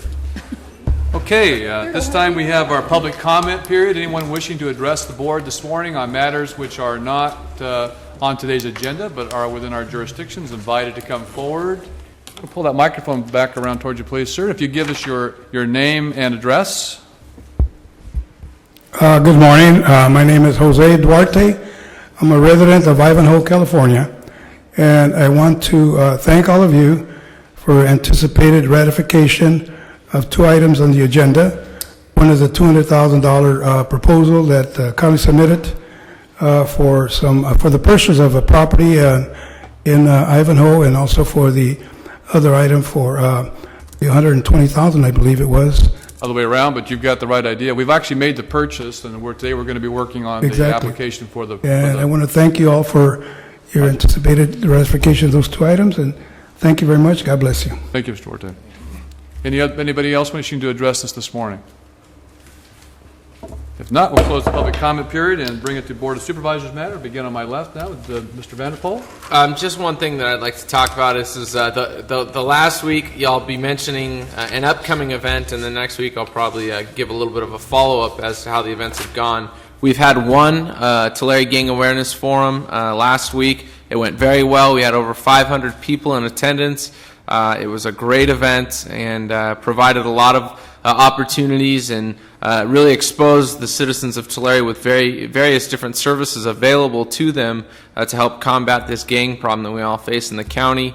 The last event of this series will be this Thursday at Mission Oak High School, beginning at 5:30, and it will go until 8 o'clock in the evening. Same exact programs and structure. Looking forward to a great event and another great turnout, hopefully. So that's all I have. Cox? I really don't have anything today. All right, very good. Mr. Sheeta? Last week, I had the pleasure of attending a program sponsored by the University of California, and is spearheaded by the University of California at Merced. I was unaware of this program, and what it is that the University of California, through the University of Merced, have a program that they go to high schools and they kind of mentor students to the point that they can be accepted to the University of California system. I was totally unaware of that program, and there were 4 recipients from my hometown of Strathmore who were accepted to the University of California and were participants of this program. So if you know of people in your districts or where you live that may take advantage of this program, I would suggest getting hold of the University of California. I finally had a chance the other day to say that something happened before I was born. I feel like Pete Vanderpool. And that is the Matheny track south of Tulare. The Matheny track was constructed during 1946 and 1947, and I thankfully can say that I was not yet born. This Sunday, I will be in Irvine giving a part of a panel on water and expressing the views of the water policies, how it affects Tulare County. That's all I have today. Thank you. Mr. Ennis? Well, I was 2 years old when Matheny track was built. Thought I would clarify that for everybody. I really don't have that much. As many of you know, I'm running for re-election. I'll be in a forum next Monday night with Cam Hamilton from Porterville. So that's about all I have going right now, is in different committees that I'm serving on. So thank you. All right.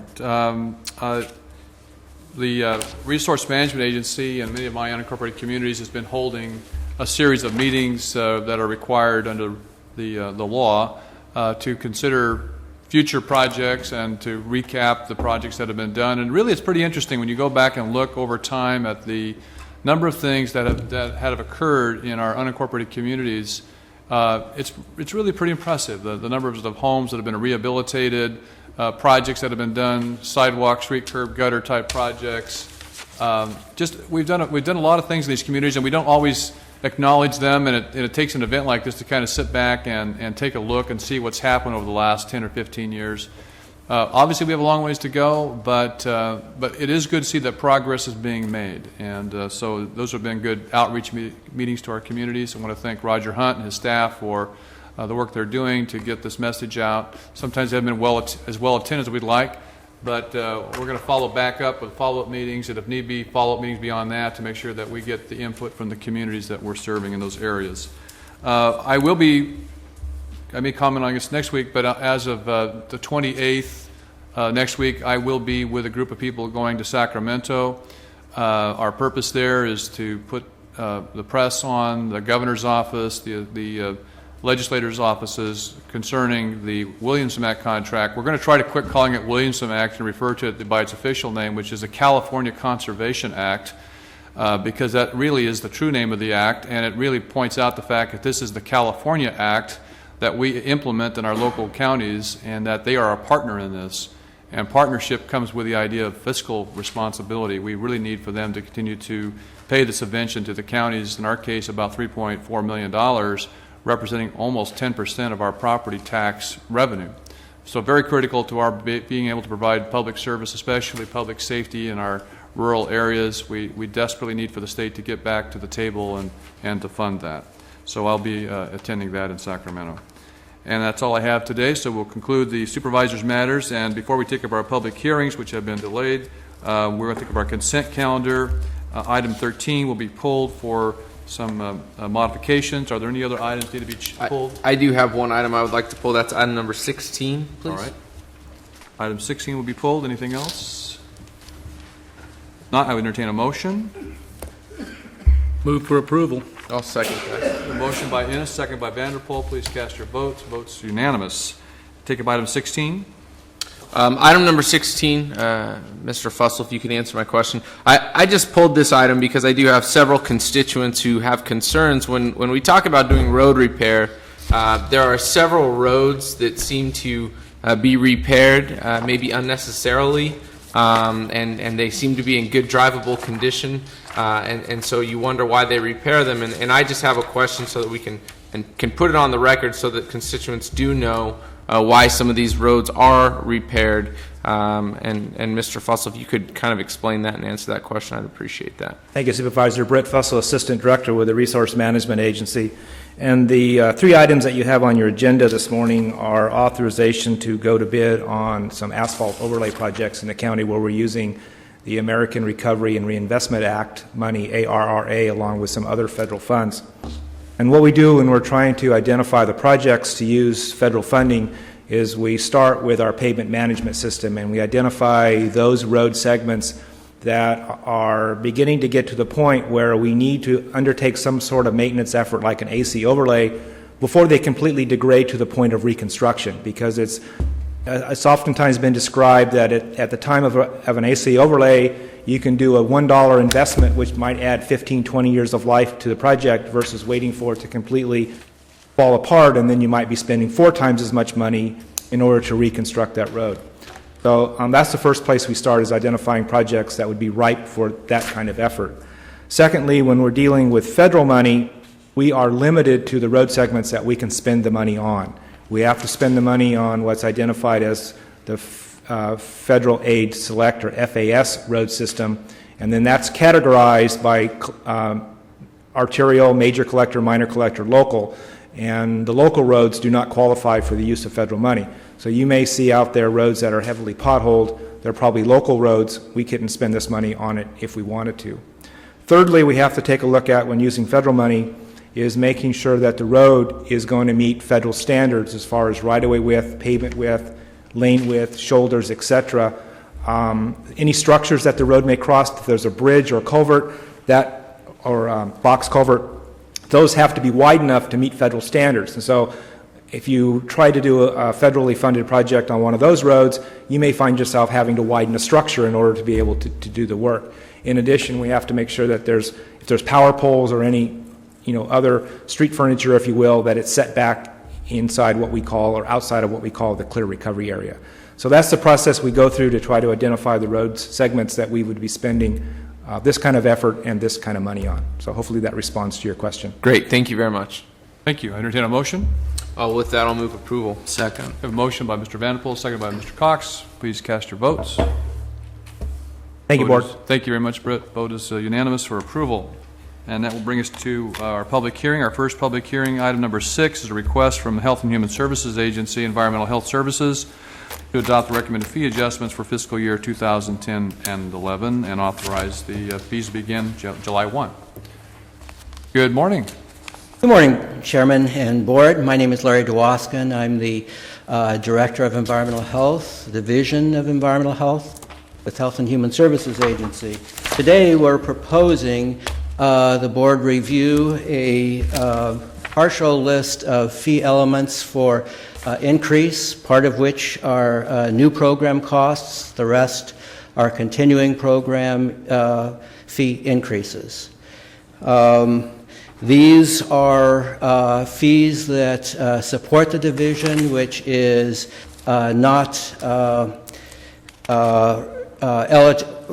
not utilizing general fund or realignment monies. So all of our revenue in this division comes from fees and grants. Each year we review those fee elements to determine if they are fully covering all of our costs of conducting these programs.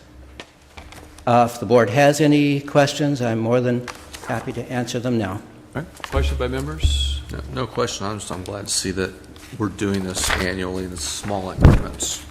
Yes, I think Mr. Cox makes a very good point, and it will be sort of magnified with the next item, and that is by doing these things incrementally, the increases are small in nature, they keep us up to date, and they're not a big shock to the consumer who finds a rate that goes from $10 to $100 or something of that nature. So I know these are rather difficult times, but trying to keep current on these fees makes for good sense, I think, and because it avoids the problem in the future. If you don't do it now and you delay it and then you wait and look at it a year from now, 5 years from now, then you're going to have to make the bigger jumps, which are more difficult to make. Other comments? Entertain a motion. Public hearing. Oh, I'm sorry, thank you, public hearing. Anyone wish to address the board on this matters, please advise to come forward and give us your name and address. I guess I had a premonition. No one coming forward, bring it back to the board for action. Move approval of item 6. Second. We have a motion and a second. Motion by Mr. Sheeta, seconded by Mr. Ennis. Please cast your votes. Votes are unanimous. And that will bring us to item number 7, public hearing request from the assessor clerk recorder to adopt fee adjustment for the county recorder to increase the first page base recording fee from $6 from $4 to $10 beginning July 1 of 2010. Good morning, Mr. Hill. I'm Good sure morning, you're just Chairman dying to Worthy. bring this to the board today, aren't you? I'm Roland Hill, yes. I was just in the neighborhood. No, I'm Roland Hill. I'm the Assistant Assessor Clerk Recorder. I'm here representing Mr. Hardcastle, who is unable to be here today. Our department is proposing in front of you today for the matter of public hearing for a fee adjustment and increase. For the first page, what we call our base recording fee, that is currently $4. That fee is set by statute, and Senate Bill 676 back in October of 2009 was passed. It revised Government Code Section 27361, which allows the base recording fee to be changed from $4, which it has been since 1985. It allows that to be changed to a figure not to exceed $10. And so our proposal here today is for your board to approve that fee increase from the $4 base fee to the $10 base fee, sir. And Mr. Hill, as I read the report, your staff has gone through the process of analyzing the actual cost of doing this service, and as I conclude from it, it actually would exceed the $10 figure. Is that correct? The study that we've had done, although it was, I think, a 2005, 2006, we reviewed that, thought that was still a fair estimate of the time motion study. The time motion study justifies this fee because the time motion study still exceeds the cost that we're proposing. And have you had any comments or direction from the real estate industry about this particular issue? Has your office been contacted? We have had no contact. We've of course published it as required, and we've had no contact, sir. Very good. Other questions? Yes. I have a question. So if this is set by statute, then these fees have been, so if you go to Fresno County to do a base recording fee, it has been $4 since 1985. Same thing, go to Kern County, or is... Yes, and I got your message late, and I apologize. I wasn't No able to problem. get a lot of the information, Mr. Vanderpool, but I do have some information. I did follow up Okay. this morning. Currently, about 17 counties have enacted this particular revision and have increased to the maximum of $10 for the first page.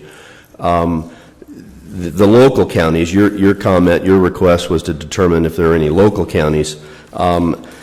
Kings County is still $8 for the base. They have 8. Kern County is 9. I shouldn't say still, but that's what they're at now. $8, 9. Merced is at 14. Fresno is at 12. And Stanislaus, as of March 15th, is at 14. Okay.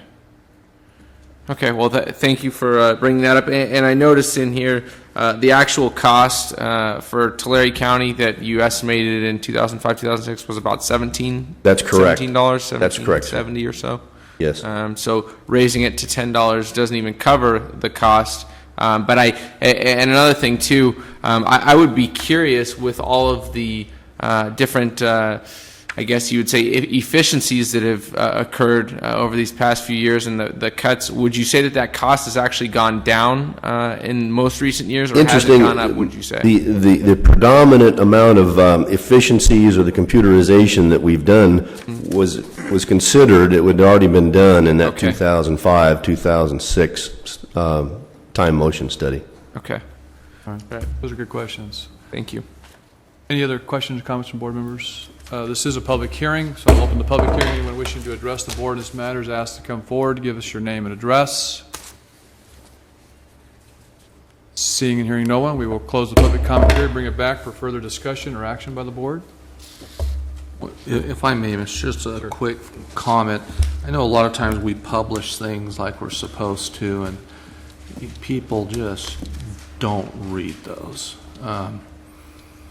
So when doing something like this, I like to see a little bit of outreach, personal outreach done to the community. I struggle with this. If it wasn't a 150% increase, I wouldn't struggle with it as much. Did we ever consider stepping this like half in 1 year and half in the next year? It's not something that our office had considered, only because it's been since 1985, Right. since this had been changed. $4 was an extremely low statute required fee. This is making up for a great deal of time in the process, but it's something that, certainly may be worth considering. That's my only concern, is that we don't do that personal outreach. You probably have some filers that file multiple times in a month, and folks like me that file once in every 20 years or so. And so I just wonder if some outreach to those filers that are in every day or every week is warranted before. Obviously, from the standpoint of administration, we would prefer not to have the step process because of the publications, the changing of the forms, and, that Right. type of thing. I understand. Yeah, I understand that. That makes sense. So just word for thought. I mean, I had that I'll same- support this, but it's just, I wonder had we ought to have done a little personal outreach with a little flyer, a mail or something, instead of the standard publishing that people just don't. I read them every week because I want to see You are a what's rare in there. individual, Mr. Cox. I've been told that more than once. Yeah, I had that same thought about perhaps title insurance companies, who are probably your primary customers on these matters, but I'm sure they don't live in a vacuum either, so they're aware of what's going on around the state, other counties, so it's probably no big surprise to them as well. I wouldn't expect that it is, especially since, it's a Senate bill, revised the government code section, and a number of other counties have either done it or are considering doing it. And most of your title insurance companies actually are national or international or state companies, so they would be doing business in various jurisdictions. Yes, sir. Any other questions or comments? Entertain a motion? Move approval. I'll second that motion. It's always difficult to increase fees, and as mentioned, especially over 150% an increase in this amount. But seeing as how this isn't the most expensive in the state and certainly in our region, and that this fee has not been adjusted since 1985, even though the cost of doing business has certainly increased since 1985. That's really the basis for me being able to support this. So So we have a I'll motion second that. thank you, from Mr. Ishida and second from Mr. Vanderpool, so please cast your votes. And the vote is unanimous. Thank you, Mr. Hill. Thank you very much. All right, that concludes our public hearing. So now we have our items that are not timed. Item number 21. And this is a presentation given by the Resource Management Agency regarding the California building codes. Good morning. Good morning. Mr. Chairman, Board of Supervisors, ladies and gentlemen, my name is Joe Garcia. I'm your County Fire Marshal, and I'm here today with Dan Boone, who's a Tulare County building official, and we're here to speak to a joint RMA Building Department and Fire Department proposal, as we share joint responsibility relative to construction and life safety regulations that affect the citizens of the county. The building department regulates the construction of new buildings, while the fire department regulates the fire protection systems within those buildings, as well as the life safety for all building occupants as mandated by the California Health and Safety Codes 17960 and 17962, respectively. To that effect, we utilize codes and building standards that are adopted by the state of California and are known as the California Building Standards Codes. These codes and standards are adopted by the California Building Standards Commission, the Office of Administrative Law, and the Office of the State Fire Marshal. The standards then become the tools that the building department, Dan and I, utilize to provide fire and life safety and proper building construction for all our citizens. The last standards that are found in the Tulare County Ordinance Code that have been adopted, and if we look at the code today, the ordinance code today, we will find that what has been adopted is the 1997 Uniform Building Code, 1997 Uniform Fire Code, Uniform Mechanical Code, Uniform Plumbing Code, and the 1996 National Electrical Code. This proposal will correct this deficiency. What we're proposing today is to move forward and adopt the 2007 California Building Code, 2007 California Fire Code, 2007 Mechanical Code, Electrical Code, the 2007 California Plumbing Code, as well as the California Historical Code, which is Part 8 of Title 24, Title 19 California Code of Regulations, and NFPA 1142, which is the water supplies for suburban and rural communities. This proposal would bring Tulare County up to date with the latest codes and standards and would provide for public safety and general welfare by enhancing the design and construction of buildings and the manner in which they are utilized. We appreciate your support in this, and we are open to discussion, open to any questions that you may have. Thank you very much. Other questions from members? Just as a contractor, I've seen the codes change about every 5 to 10 years, and they don't change them all at once. Sometimes they change every other year. That's why you see 96 and 97. This is a standard thing that happens in the industry. You have a little earthquake somewhere, something falls over, engineers rush in and design it bigger, better, bigger, stronger, tougher, and codes change. It's just things that happen. Title 24, I'm familiar with, changed just recently. So these are things that happen. Typical, standard changes that happen on a routine basis in the, I'd say, construction, fire, all of the code histories that are cited here. Mr. Vanderpool? I'm just curious, just kind of a comment, a thought. I know that this is really a matter of public safety, and a lot of these codes do improve the public safety, but I know in some of my dealings with different constituents, and by the way, I'm not a code expert or anything, but in some of my dealings, some of these codes just really don't make sense. Now, do you think that with these changes, are there improvements to the code that maybe are a little more commonsensical or not? Well, in reality, the code, when adopted, and if you ever have witnessed the code adoption process, it's akin to watching sausage being made. Okay. In that it's a complex process, and there are a lot of variables and a lot of departments, associations, industry representatives that have a stake in all of this.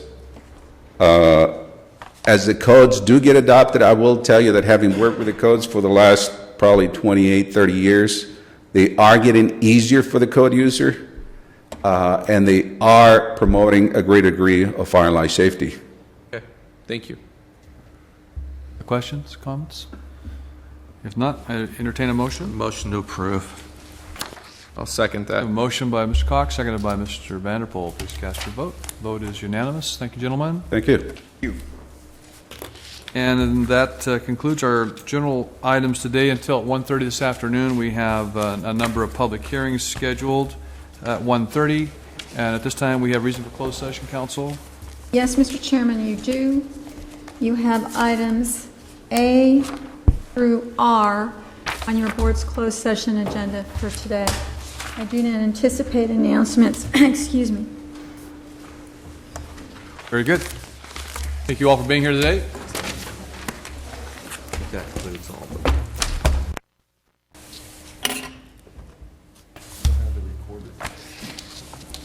Yeah, it's here. There, Alan. He's doing some footage for the hazmat bill. No, I'm talking about that. Court reporter. Oh, court reporter. No court Michelle? reporter today. Michelle, do Steve? we need a court reporter today? So we can't start, so.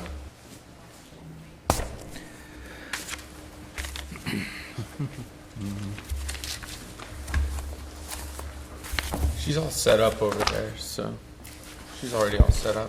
She should be ready to go as soon as she comes into the room. By eating pie. Eating pie. Got her fingers sticky.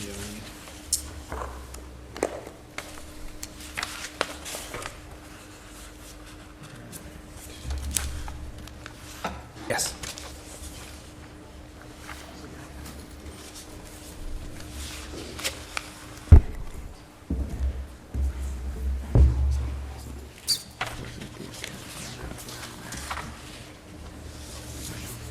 You let us know when you're ready to go. Are you ready? She's ready. Okay. All right. Board is back in session. Our item picking up now is number 22. Mr. Fussell is going to be presenting on behalf of the agency. Good afternoon, Board. Britt Fussell, Assistant Director with the Resource Management Agency, and we are here this afternoon for the Board to consider resolutions of necessity for the Betty Drive Avenue 312 realignment and improvement project. As part of this process, the Board must make the following findings. The public interest and necessity require the project. The project is planned and located in a manner that will be most compatible with the greatest public good and the least private injury, that the property described is necessary for the project, and that the offer required by Government Code Section 7267.2A, together with the accompanying statement of and summary of the basis for the amount established as just compensation, was made to the owner or owners of record, and the offer and accompanying statement and summary complied with the requirements of Government Code Section 72672.A. The project description is to widen Betty Drive from Avenue 312, widen Betty Drive and Avenue 312 from 2 lanes to 4 lanes with a dividing median generally from State Highway 99 to east of Road 80 or Plaza Drive in the city of Visalia. In addition, the project will construct an overcrossing over the Union Pacific Railroad tracks in the community of Goshen. The project purposes are to improve traffic flow, increase safety, improve access between State Highway 99, the community of Goshen, and the industrial area of the city of Visalia, and install a traffic signal at the intersection of Betty Drive and Road 67, which is actually an intersection where we tend to be having some accident history. This is a vicinity map showing the project in the green line. I can get my mouse to work. We're starting here generally to the east of the Betty Drive overcrossing, constructing an overcrossing over the railroad tracks in this area, and then connecting to and widening a project that was completed several years ago, turning this into a 4-lane divided roadway all the way over to Road 80 in the city of Visalia. In addition, the project realigns Road 67 through this area to make the connection back to the segment where the overcrossing is being built, and also is widening or improving Avenue 310 in this area, and then constructing a new road called Robinson Road that follows this alignment. And the purpose of this aspect of the project is that when the overcrossing goes in, we will lose the at-grade connection with Camp Drive and Road 68 in this area. So this piece of the project restores that connectivity. Basically, this is coming in at what I describe as the touchdown point of the overcrossing, or where it lands and connects with the existing grade.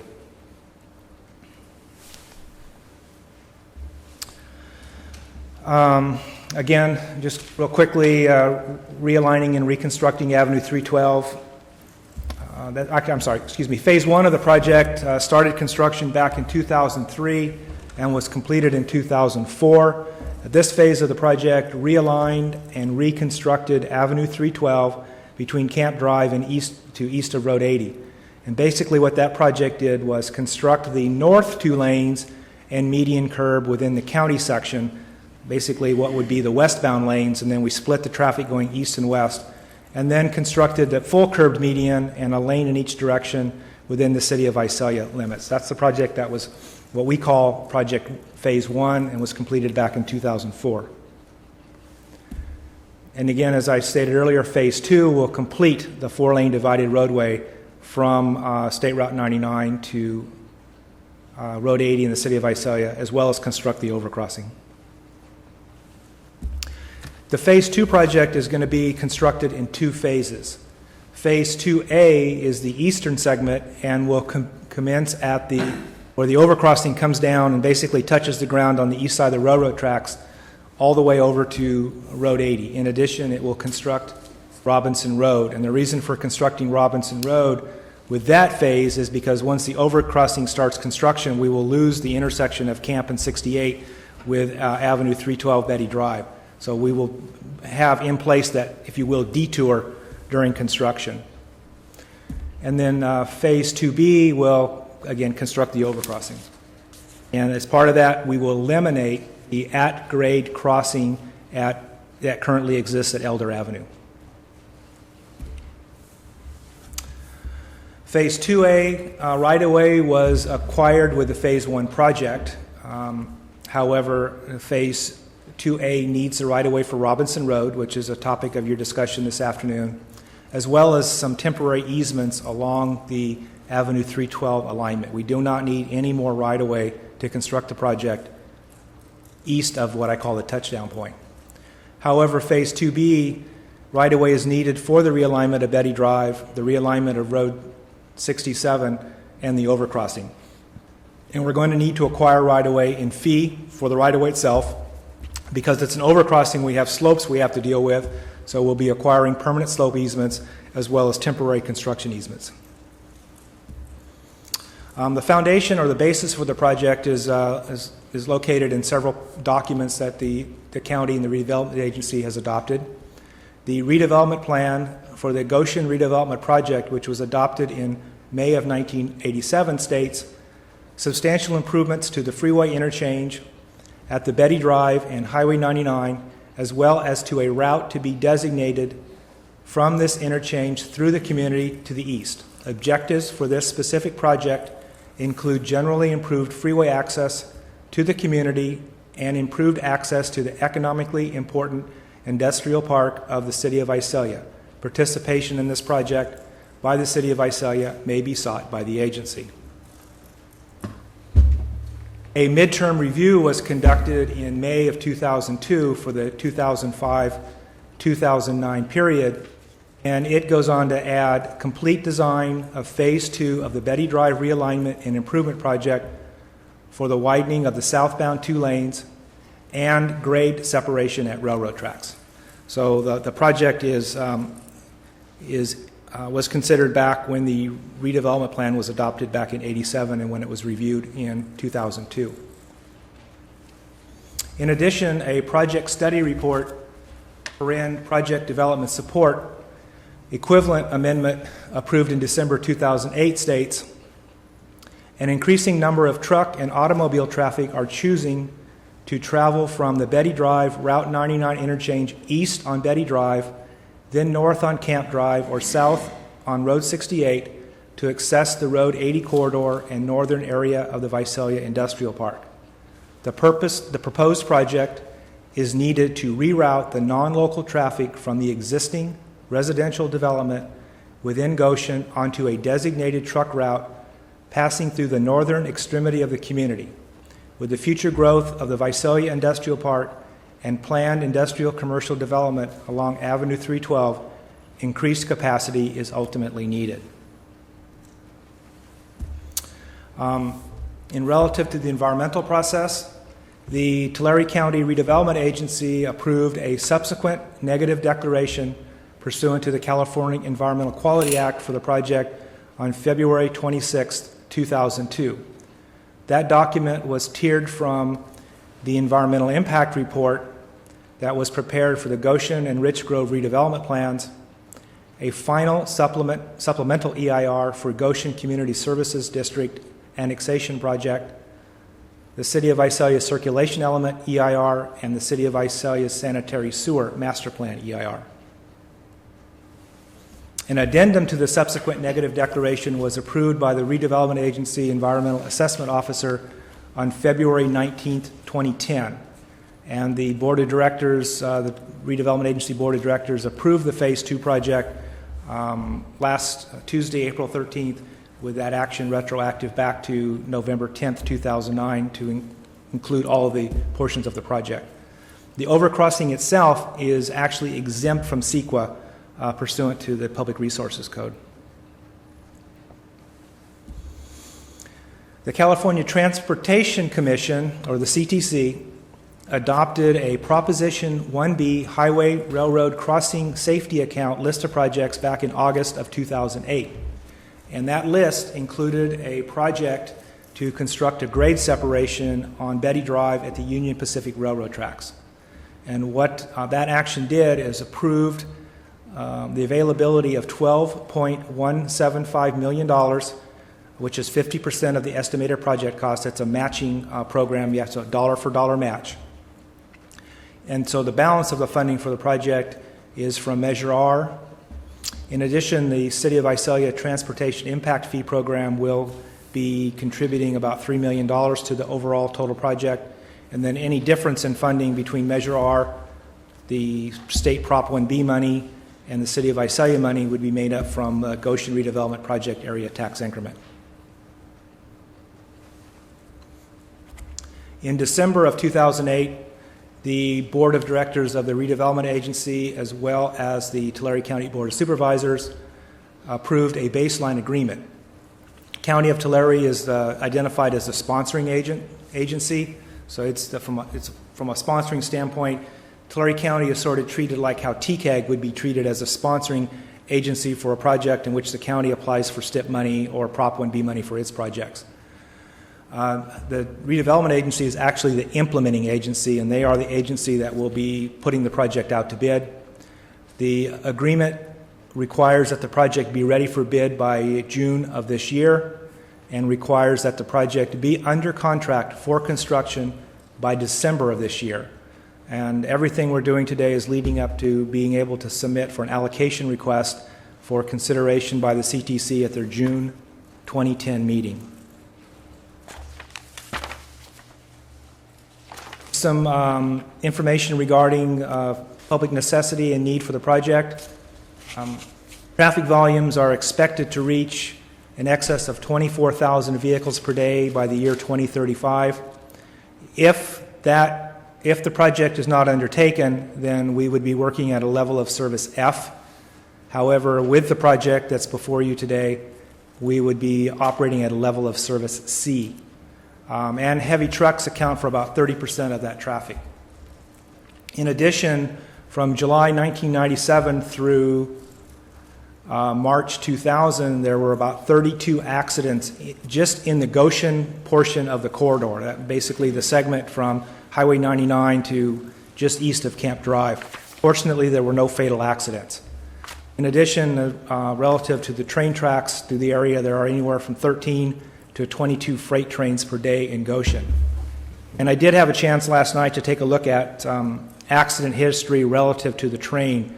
And over clear back to 1976 information I was looking at, there were several situations where there were fails of train pedestrian or train vehicle occupant accidents at the railroad crossing. And taking a look at the alternatives that were considered, the first is the build alternative, and really the alignment for this alternative was pretty well defined in trying to make the connection from Betty Drive over the railroad tracks and lining up with the diagonal that Avenue 312 makes before it turns to head due east. So basically we're kind of taking a true east-west direction of Betty Drive, kind of cocking it about 45 degrees to the north in order to make a straight alignment over the railroad tracks. Again, we're widening to 4-lane divided arterial, which improves the level of service, provides a grade separation, eliminating the train vehicle conflicts, and provides a direct connection between Betty Drive and Avenue 312. We've tried to develop the project that minimizes to the best that we can the disruption during construction, which is basically the Robinson Road piece. The no-build alternative Congestion would continue to grow, reaching a level of service in 2035. Continue the potential for the train vehicle conflicts at the at-grade railroad crossing. Requires multiple turns and stops to travel through the area. And obviously, if you don't construct the road, there's not going to be any disruption during construction. And with that, before we move into the individual hearings, if there's any questions of the board. I do have one question, Mr. Chair. Yes. Britt, could you please tell me, when did you begin talking to the property owners that we're going to be hearing about later on in this hearing? Not as long ago as we would like. It's really a pretty recent interaction, probably starting in probably February, March, as far as the project. One of the comments I do want to make is that for the property owners who are in the room this afternoon is that even though we're starting the resolution of necessity process, staff and our agent are very much interested in continuing to negotiate with the property owners because our preference would be to come to a fair and reasonable settlement on the valuation of the property and do that through a negotiated process rather than through the court process. So we will continue to work with them right up in the process as deep as we can go. Okay, now, and the negotiations have been taking place between the property owners and our agency or through the agent? We have an acquisition agent, okay. Tarvin Associates, and he's the one that's been making the contacts and working with the property owners and answering their questions. In addition, where we see the value of definitely interjecting our staff into the process, we've been using our real property staff of Robert Newby to assist in those where necessary. Okay, thank you. Any other questions? Okay, what I have provided for the board to assist you is there's a packet of 11 by 17 sheets, and the first 3 sheets basically describe the project and identify all the property owners relative to the project, and then the last 11 sheets are what we call the impact drawings that identify how the project would specifically be affected by the project. The first hearing we have this afternoon, and for the purposes of the record, and we have 11 hearings scheduled, is that all the information that I provided in the beginning that describes the project and the purpose and need for the project, how we arrived to where we're at, is all to be considered part of this record for this hearing. The first property owner is Mr. Adali, and you may actually recognize this property as the Friendly Market in the community of Goshen. The affected properties are assessor parcel numbers 075, 070-043, and 075-070-033. And on the vicinity map, and I know it's, as I was trying to show the relative to the whole project, the property is right here with the red triangle on the screen. And then this is the top sheet of your 11 by 17s. The affected property is this triangular shaped parcel right here. And there is the Friendly Market, fronts on Elder in this location, and then behind it there is a mobile home where there are currently residents. This particular parcel, because of this is the right here are the eastbound 2 lanes as you go up over the overcrossing, but the area that is due south of that is a fill area where we have fill for the overcrossing, actually consuming a major portion of the property. Again, this right-of-way is a total take, and the more specific legal descriptions and plats to the right-of-way acquisition are attached to the resolution of necessity as Appendix A. Again, here's the picture on the screen showing the shaded area is the property in question. The offer package required by Government Code Section 7267.2A was made to the property owner on April 7th of this year, and that offer package did contain the requirements of the Government Code section, which was an offer of not less than the county's appraised value of the property and believed to be the just compensation for the property and the interest to be acquired. The notice of this hearing was mailed to the property owner on March 31st, 2010, pursuant to the code of Civil Procedure, Section 1245.235, and that was mailed to the name and address that appears on the last equalized county assessment roll as required by the code. Staff is recommending this afternoon that you conduct the hearing regarding the adoption of a resolution of necessity, and then based on the evidence presented in writing, orally, adopt the resolution of necessity, making the findings required, which is that the public interest and necessity require the project. Project is planned and located in a manner that will be the most compatible with the greatest public good, the least private injury, and that the property described is necessary for the project, and that the offer requirements required by Government Code Section 7267.2A were made in accordance with state law. And lastly, that you would then direct legal counsel to file the complaint with the court. With that, I'd respond to any questions that the board may have on this particular item. Are there any questions from members?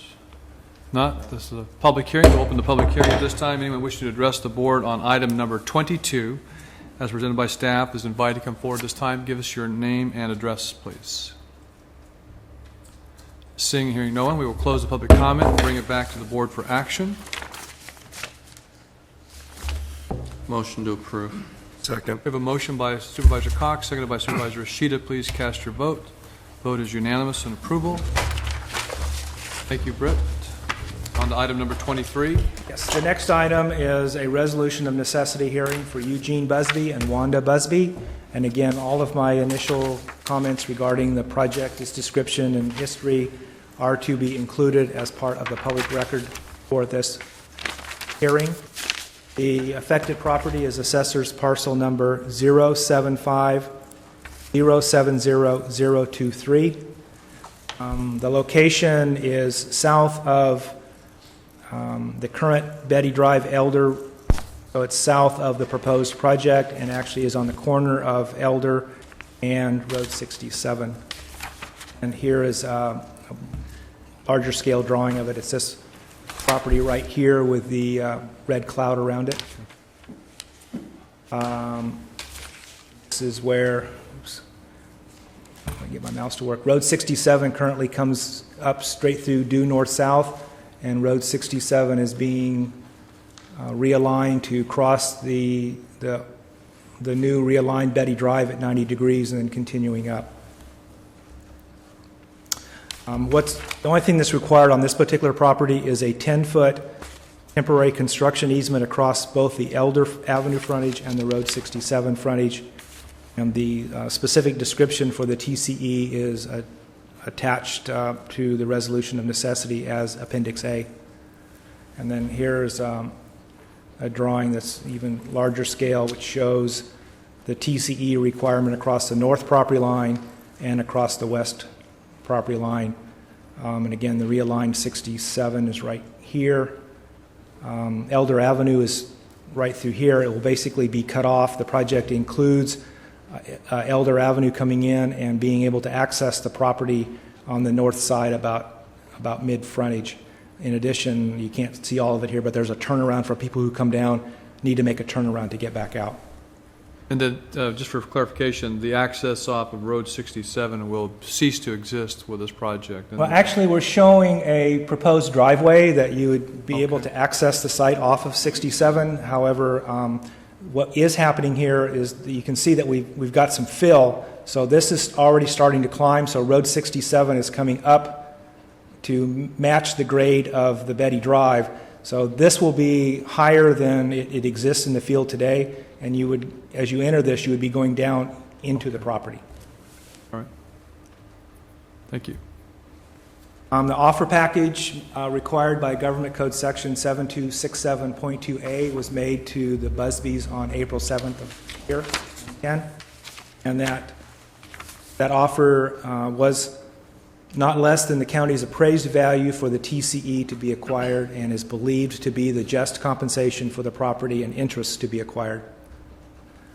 The notice of hearing for the resolution of necessity was sent to Busby's on March 31st of 2010, pursuant to Code of Civil Procedure, Section 1245235, and it was mailed to the name and address that appears on the last equalized county assessment roll. This afternoon, staff is recommending that you conduct a hearing regarding the adoption of a resolution of necessity, and then 2, based upon the evidence presented in writing and orally, adopt the resolution of necessity, making the following findings. That the public interest and necessity require the project, that the project is planned and located in a manner that will be most compatible with the greatest public good and the least private injury, that the property described is necessary for the project, and that the offer required by Section 7267.2A and the accompanying statement of the basis for the amount was provided in accordance with state law. That and direct the county council to file with the court. And with that, I'll respond to any questions that the board may have regarding the... Any questions? Yes, One quick one. When we do like a temporary construction easement, we go back in when the project's over and bring it back up to its Yes. original Yes. condition? The contractor is required to restore the area to either like or better than when the contractor obtained it for construction of the project. Great, thank you.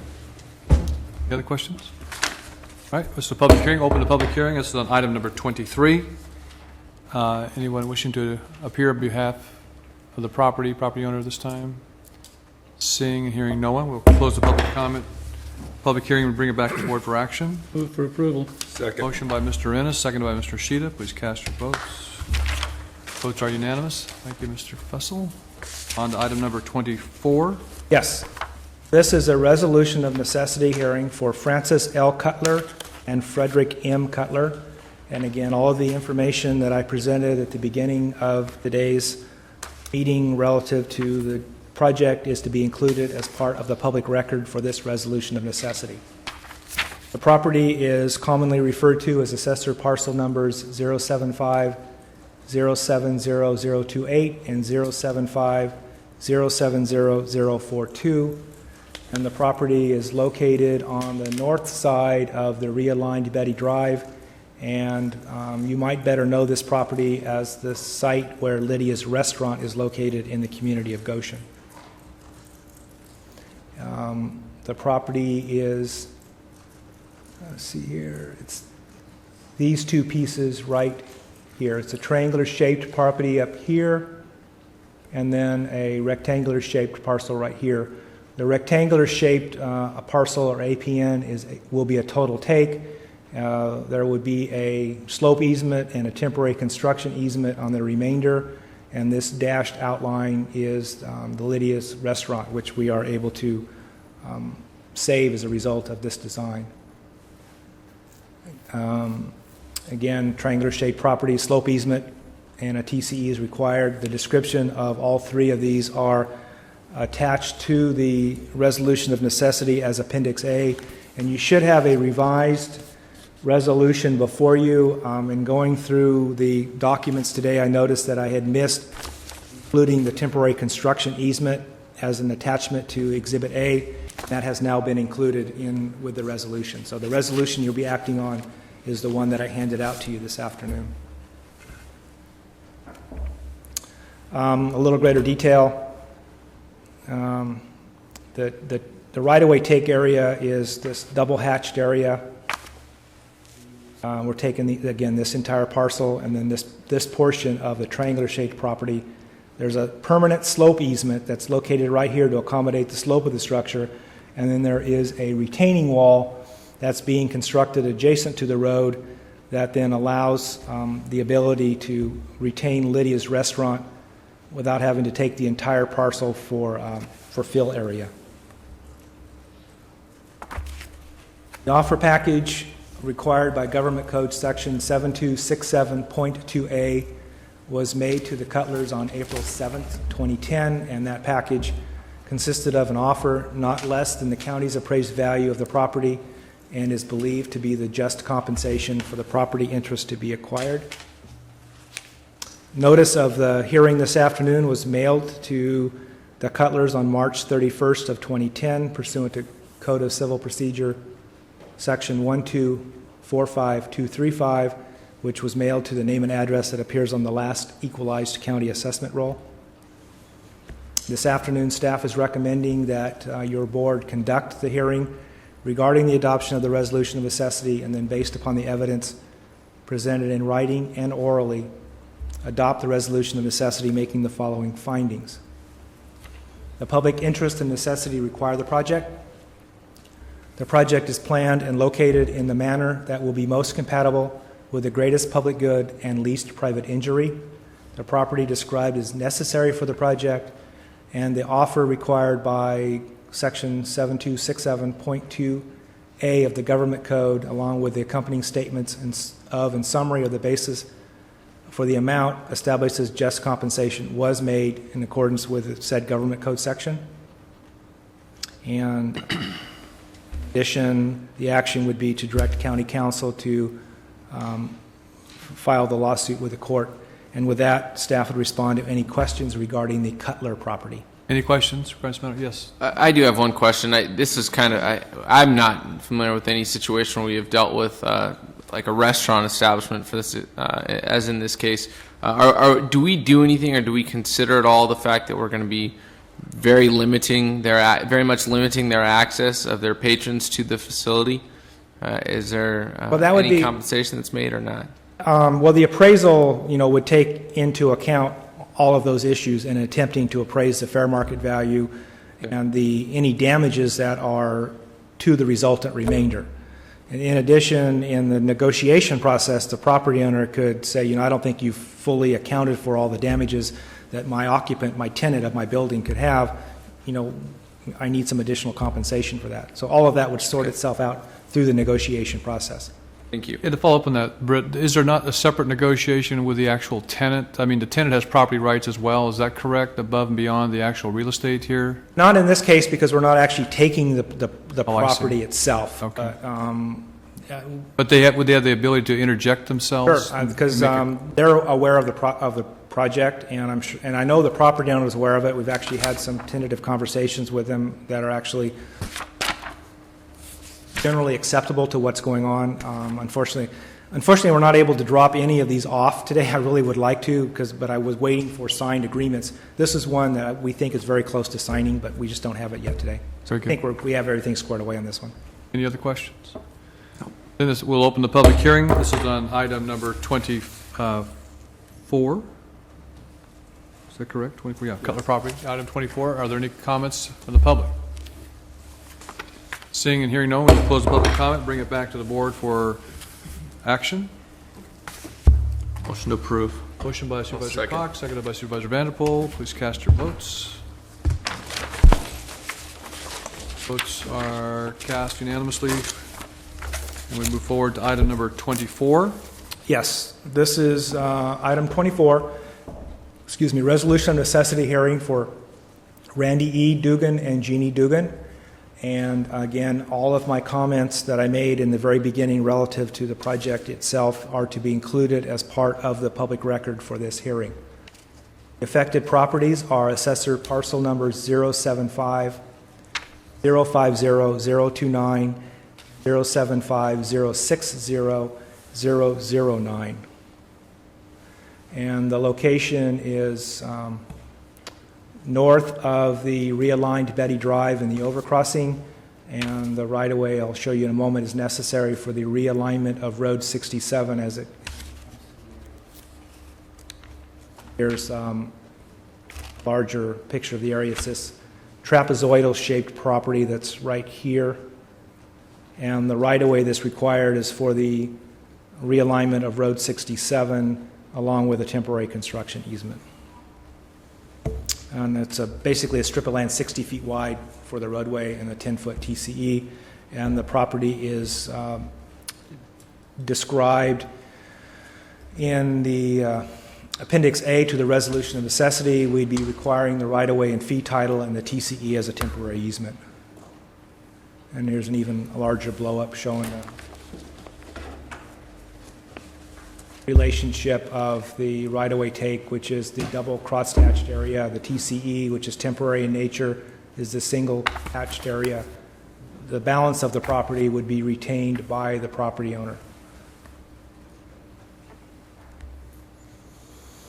The offer package was presented to the Dugans on or mailed to the Dugans 7th, 2010.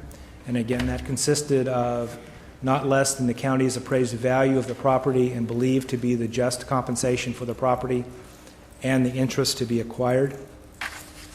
Notice of this hearing was mailed to the Dugans on March 31st of 2010 pursuant to Code of Civil Procedure, Section 1245.235, and again, that was mailed in accordance with the name and address that appears on the last equalized county assessment roll. Staff recommends this afternoon that the board conduct the hearing regarding the adoption of the resolution of necessity and, based upon the evidence presented in writing and orally, adopt the resolution making the following findings: that the public interest and necessity require the project, that the project is planned and located in the manner that will be most compatible with the greatest public good and least private injury, the property described is necessary for the project, that the offer required by Government Code Section 7267.2A, together with accompanying statement of and summary of the basis for the amount established as just compensation, was made pursuant to said Government Code section. In addition, directing County Council to file the lawsuit with the court. With that, I would respond to any questions that the board may have. Any questions? Yes, Mr. Scott. These vacant lots? Are they No, vacant actually, lots? I thought there was a structure on them. Actually, Mr. Dugan is here. He might be able to respond to that question. Because usually you show a structure, I know, and structure, and it doesn't show it on this. And I think, actually, I think I was confusing that site with the Cruz property, which does have a structure. I'm not seeing one on here, but I'm sure Mr. Dugan would be able to respond to that. Thank you. And are there any other questions? We'll open the public hearing at this time. Mr. Dugan, do you want to address this morning or afternoon? Come up to the microphone, please. Give us your name and address. Randy Dugan, the address out there, 30981 Road 67, Goshen. And according to everything, I have a couple temporary buildings there. They've negotiated to move those, put them somewhere else on the property. I've been there since like 1994. Very need this project. That Road 67 interchange there is a mess, so I'm all for it. It's all good with me. Very good. Well, thank you for being here this afternoon. Thank you very much. Anybody else wish to address us in this matter? If not, we'll close the public hearing and bring it back to the board for action. I'll move for approval. Motion by Mr. Ennis, seconded by Mr. I'll Vanderpool. second, that's fine. Please cast your votes. Votes are unanimous. Thank you. Now it takes to item number 26. Yes, item number 26 is a resolution of necessity hearing for property owned by the Family Health Care Network. Again, everything that I have commented on very early in the presentations this afternoon regarding the project in general are to be considered part of the public record for this hearing. This property is commonly referred to as Assessor's Parcel Number 075, 050, and 028. Located, it actually currently fronts on Road 67 north of the Betty Drive overcrossing project. And then here's a larger scale drawing of the project. The Family Health Care Network property is at this location right here.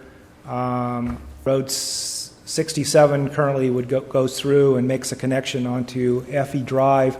So the access to this site would be cut off because of the grade separation project directly from Betty Drive and Elder. The access would then come from Road 67 realigned up to Effie Drive and then back down.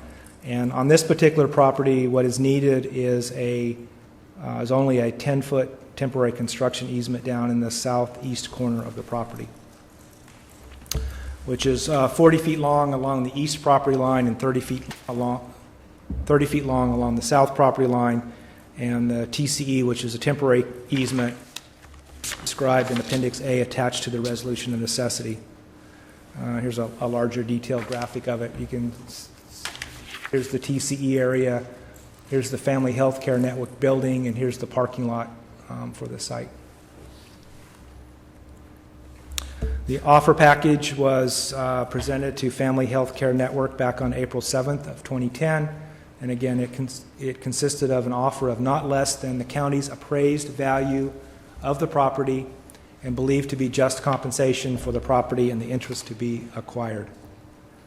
The notice of this afternoon's hearing was mailed on March 31st of 2010 pursuant to Government Code Code of Civil Procedure Section 1245235, and that was mailed to the name and address that appears on the last equalized county assessment roll.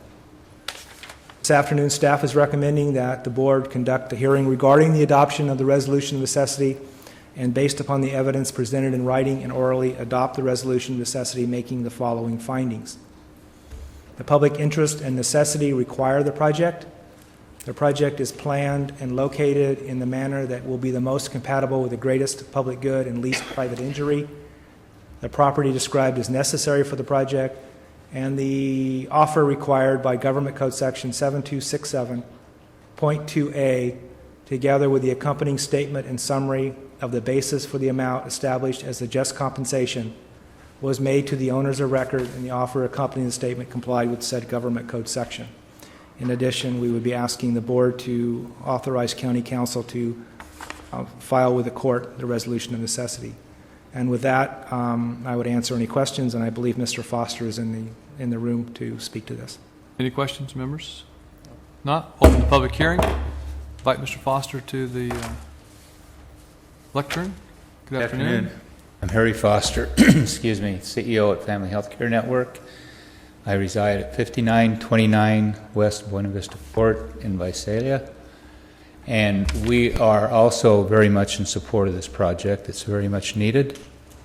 Our one concern about the temporary construction easement is that if there's any way to mitigate any lack of access by our patients, we'd appreciate it. We're the only resource out there, and many of those folks walk to our clinic, and we'd appreciate the opportunity to waylay it as long as possible. As you know, we have an alternative site planned in that area for another clinic, and we're hoping to use this site as long as possible. So, thank you. Thank you, Mr. Foster. Any other comments on this matter, public? We'll close the public hearing, bring it back for action. Chair, if I could quickly just respond to that, if I may. Yes. We do not anticipate this project going to construction until probably early 2011. Because of the timing of getting the money, getting it out to bid. We have to have a contract by December of 2010. So we would be looking at probably trying to schedule construction to occur starting in spring of 2011. So that's a good almost a year. I don't know if that meets Mr. Foster's time frame. In addition, the contractor would be asked to endeavor to always provide access to all of the properties that are affected out there. Now, clearly there may be times when access might be a little restricted because of something that has to go on in that frontage. But the intent would be to always provide access to people's property out there. And I think I heard yesterday at a meeting that I was at that the initial construction would be on the east side. That's correct. So Mr. Foster probably on the west side, probably the delay would be even longer, perhaps. Well, we have to have a contract for construction for the overcrossing piece, which is basically everything west of the Robinson Road alignment by December of this year. That's the time frame that's in the agreement that we have with the state. If the board acts on a contract in, say, early December, by the time the contractor gets going and gets staged and really gets serious with work, it's probably going to be March of 2011. Thank you. Oh. Okay, is there any questions? There was a motion by Mr. Shida. Second. Seconded by Mr. Ennis. Please cast your votes. Votes are unanimous. Thank you. And that will take us then to item number 27. Yes, item 27 is a resolution of necessity hearing for the Halstead property. And there are 6 affected property owners on this. There's Claude Peter Halstead Jr., David King Halstead, George Grant Halstead, Timothy Halstead, Dorothy Halstead, and Ruth Mary Halstead. And the affected property is 075-070-027. And it is, if you can see the red square on the screen, it is on the north side of the project. area. And here's a blow-up of the area. It is this rectangular parcel right here. And this property is a total take to accommodate both of the eastbound through lanes, a portion of the westbound lane and turn pocket, and then there's a fill slope right here for the project. So this one is a total take. And the property required for this is identified in Appendix A of the Resolution of Necessity. Here again is a blow-up of the area, larger scale, showing the impacts. The offer package required by Government Code Section 7267.2A was made on April 7th of 2010, and that package did consist of an offer not less than the county's appraised value of the property and believed to be the just compensation for the property and interest to be acquired. The notice of the hearing, of this afternoon's hearing, was sent to Mr. Halstead on March 31st of 2010, and again, that was mailed to the name and addresses that appear on the last equalized county assessment roll. Staff is this afternoon recommending that the board conduct a hearing regarding the adoption of a resolution of necessity, and then based upon the evidence presented in writing and orally, adopt the resolution of necessity, making the following findings. Public interest and necessity require the project. The project is planned and located in the manner that will be the most compatible, the greatest public good and least private injury, that the property described is necessary for the project, and that the offer required by Government Code Section 7267.2A, along with the accompanying statements of and summary of the basis of the amount established as just compensation, was made to the owners of record in accordance with said Government Code section. In addition, staff would be asking that the board authorize the County Counsel's Office to file the lawsuit with the courts. And with that, staff would respond to any questions on the Halstead property. Are there any questions? Is there structure on this property? I don't think so. I think it's vacant. Okay, thank you. Open the public hearing. Anyone wishing to address us on this matter? Item number 27, please come forward at this time. Seeing and hearing no one, we will close the public comment and bring it back for public hearing, bring it back for action. Motion to approve. I'll second. Motion by Supervisor Cox, seconded by Supervisor Vanderpool. Please cast your votes. Votes are unanimous. Thank you. Item number 28. Before we start this item, Britt, I would just like to let the board know I'm going to be recusing myself from this matter, just in the abundance of caution. I've spoken with counsel already, and there is no legal requirement for myself to recuse from this item, but I do so just in the interest of erring on the side of overcaution. So I will be back.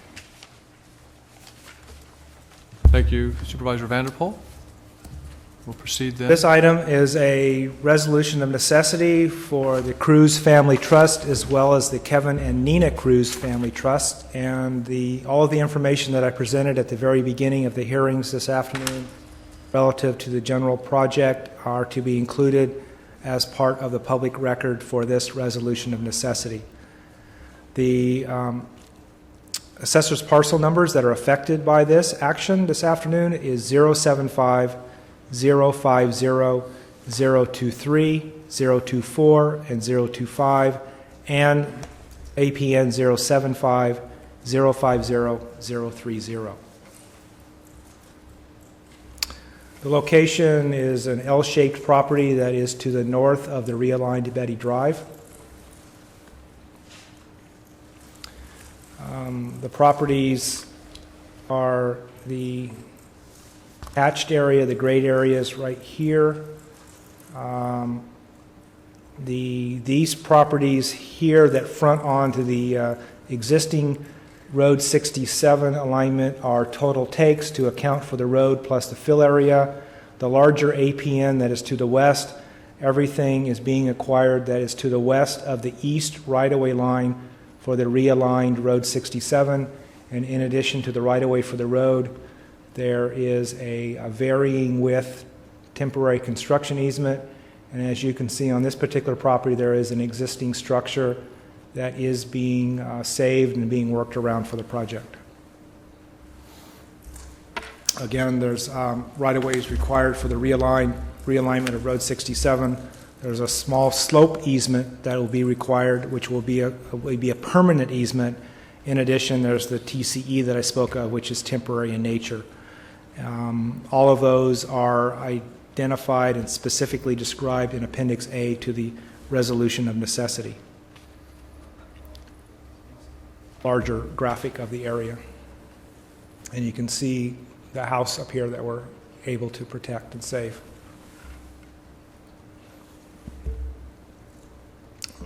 The offer package required by Government Code Section 7267.2A was made to the two cruise trusts on April 7th of 2010, and that offer package consisted of an offer of not less than the county's appraised value of the property and believed to be the just compensation for the property and the interest to be acquired.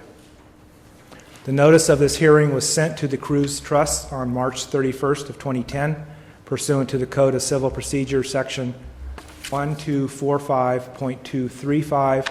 That was mailed to the name and addresses that are on the last equalized county assessment roll. This afternoon, staff is recommending that your board conduct the hearing regarding the adoption of the resolution of necessity, and then based upon the evidence presented in writing and orally adopt the resolution of necessity, making the following findings: that the public interest and necessity require the project, that the project is planned and located in the manner that will be the most compatible with the greatest public good and least private injury, that the property described is necessary for the project, and that the offer required by Government Code Section 7267.2A, together with the accompanying statement of and summary of the basis of the amount established as just compensation, was made in accordance with the requirements of Government Code Section 7267.2A. In addition, staff would recommend that the board authorize County Council to file the lawsuit with the courts. And with that, I'd respond to any questions that the board may have. Britt, I noticed in this piece of property there's a significant part of the western portion Yes. of parcel number 030 that is not physically required for the project or for the slope. Is that envisioned to be excess property that would be sold off after the project is completed, or what is the reason for not? Yes, and I don't. I picked this up when I started working on the resolutions of necessity as far as the take effect. Some other graphics I'd seen did not show this. That would be excess property that could be sold by the county once the project is complete. Or if during negotiations with the property owner they elect to retain it, we can modify the offer to only purchase the strip of land, allowing them to retain that. Thank you. Are there other questions? Seeing, hearing none, open to the public hearing. Anyone wishing to address this matter for the board on the cruise property this time is invited to come forward. Seeing and hearing no one, we will close the public hearing and bring it back to the board for action. Move for approval. Second. Motion by Supervisor Ennis, seconded by Supervisor Cox. Please cast your vote. Votes are 4-0. Mr. Vanderpool excusing himself from that matter. Yeah, the same question I did.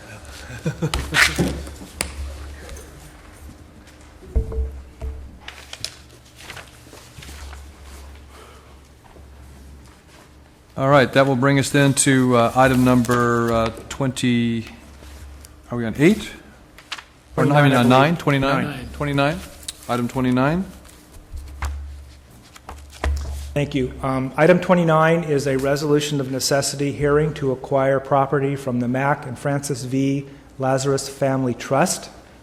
The assessor parcel numbers affected are 075-340-002 and 075-340-020. And the red area is the property in question. Actually, there is a larger APN that's up here that we picked up in doing the property search that is in the same ownership. The piece that we're really dealing with is the APN that's down here in this section.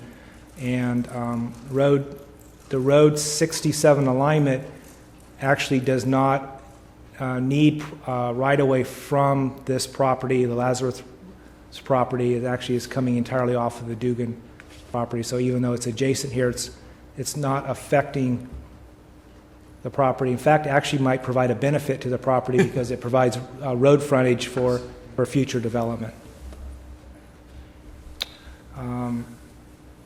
Here's a larger sketch. What's needed is a small strip of land for the right-of-way for the Betty Drive realignment.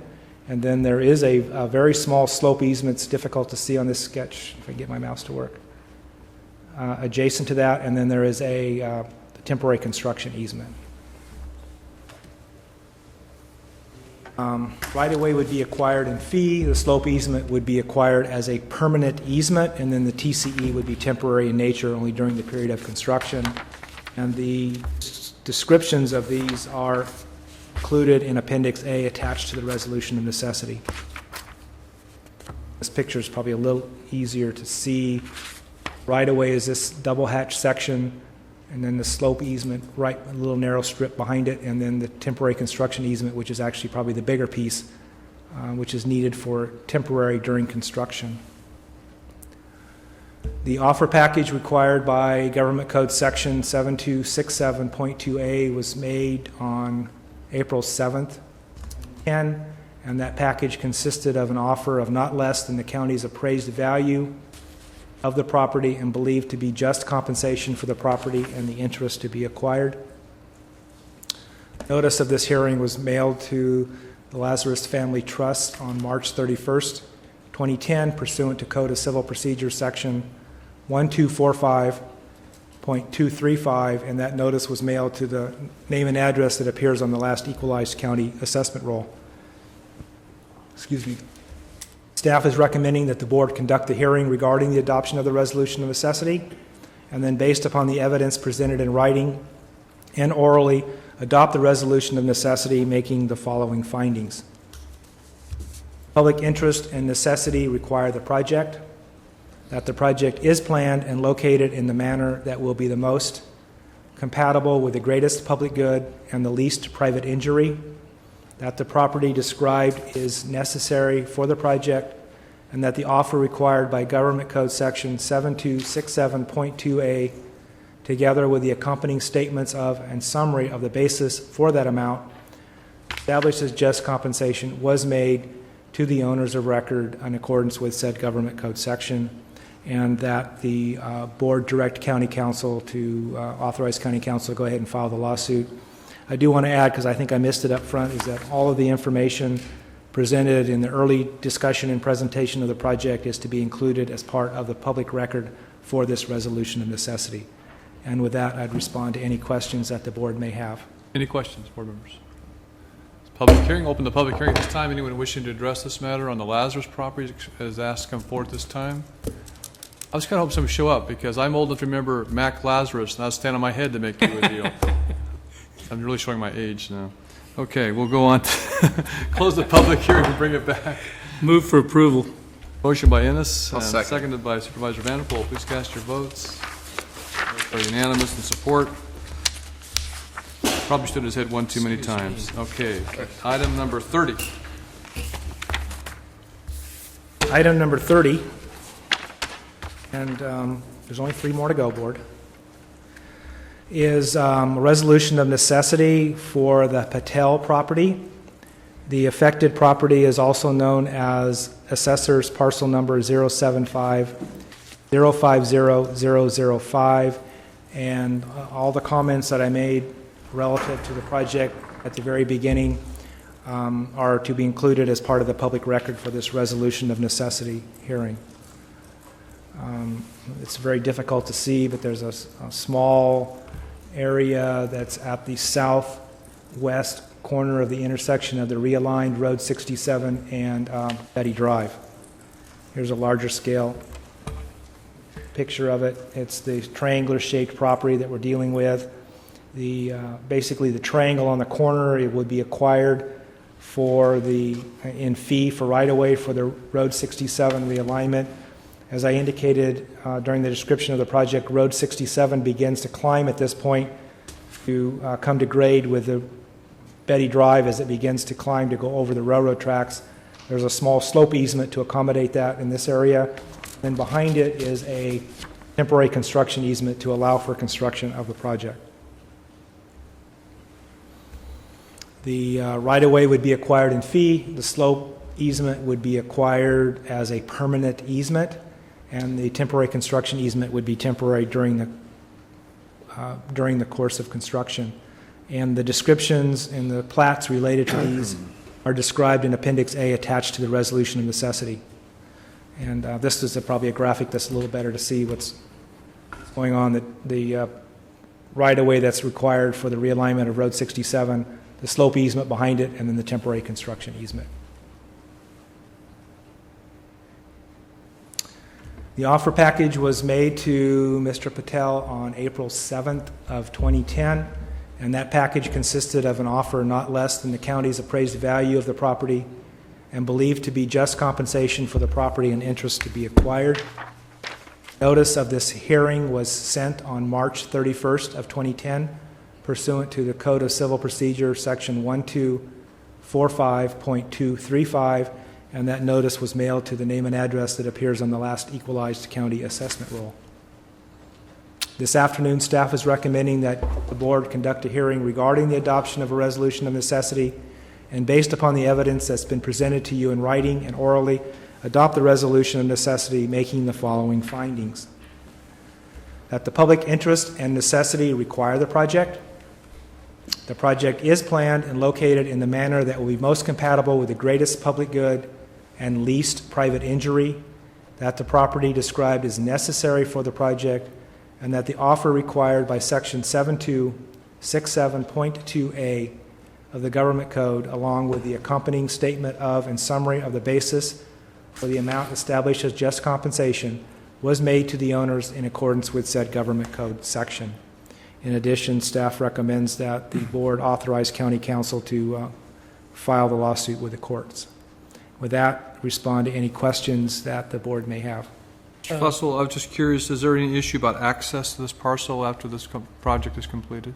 Access, if I can go back to the property, I believe there's an existing drive approach out there, and access would be provided right at this location right here. Off of Betty Drive. Off of Betty Drive.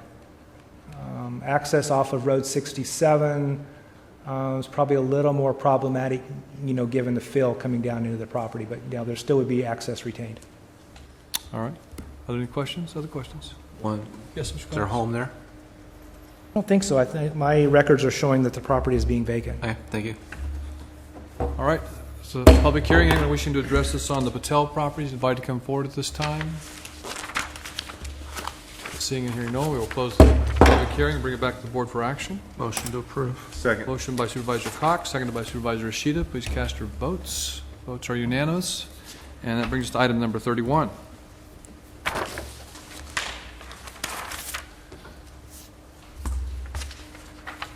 Item 31 is a resolution of necessity hearing to acquire a temporary construction easement from Jose Juan Santoyo. The property is commonly referred to as assessor parcel number 075-070-035. It is located on east side of Road 67, south of Betty Drive, Elder Avenue. This property right here in the middle of the three that we're working with for this project, and all we're needing to acquire is a 10-foot temporary construction easement across the Road 67 frontage. The description of this easement is specifically described in Appendix A attached to the resolution of necessity. Hopefully this larger picture, you can see the 10-foot construction easement. And then access would continue to be provided by relocating the drive approach onto the curve of the new realigned Road 67.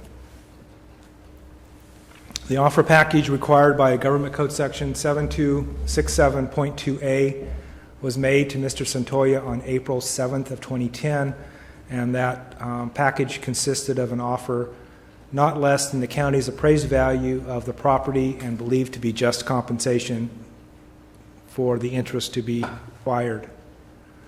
The notice of this hearing was sent on March 31st of 2010 pursuant to Code of Civil Procedure Section 1245.235, and mailed to the name and address on the last equalized county assessment roll.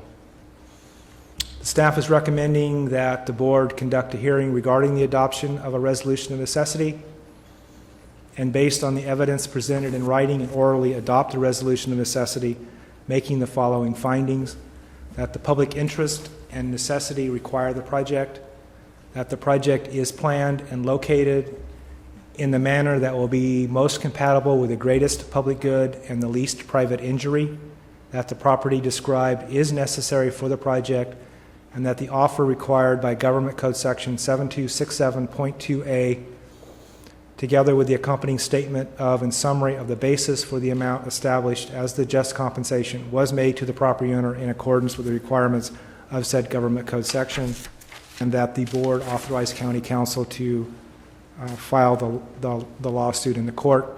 In addition, I'd like to add that all of my comments at the very beginning of today's presentations regarding the general aspect of the project are to be included as a matter of the record for this resolution of necessity hearing. With that, I respond to any questions that the board may have. Any questions from board members?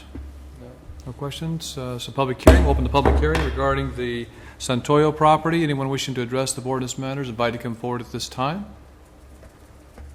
Seeing and hearing no one, we will close the public comment period. I'm sorry, the public hearing, and bring it back to board for action. Move for approval. Second. Motion by Supervisor Ennis, seconded by Supervisor Vanderpool. Please cast your vote. Votes are unanimous. And that brings us to final item number Last 32. one.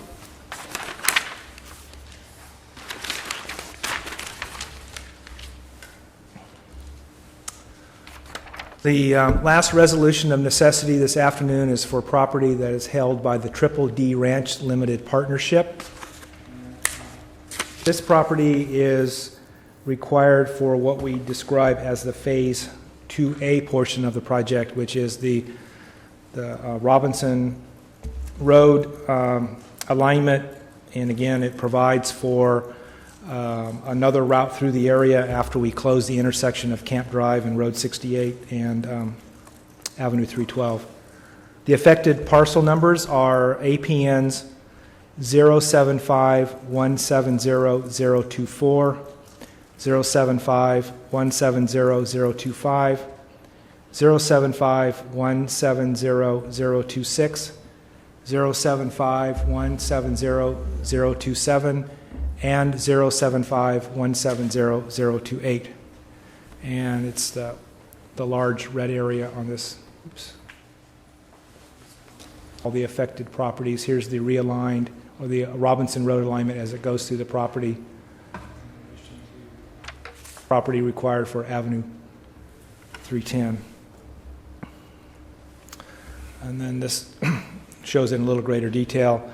We're actually going to be acquiring all the land that would be to the west of the easterly right-of-way line of Robinson Road on the south side of the Avenue 312 diagonal through this area. There's an existing ponding basin, Park Pond, that's in this area. This actually was excavated and material was used for fill when the first Betty Drive project was done. This area right here would be a source for fill material for the overcrossing project.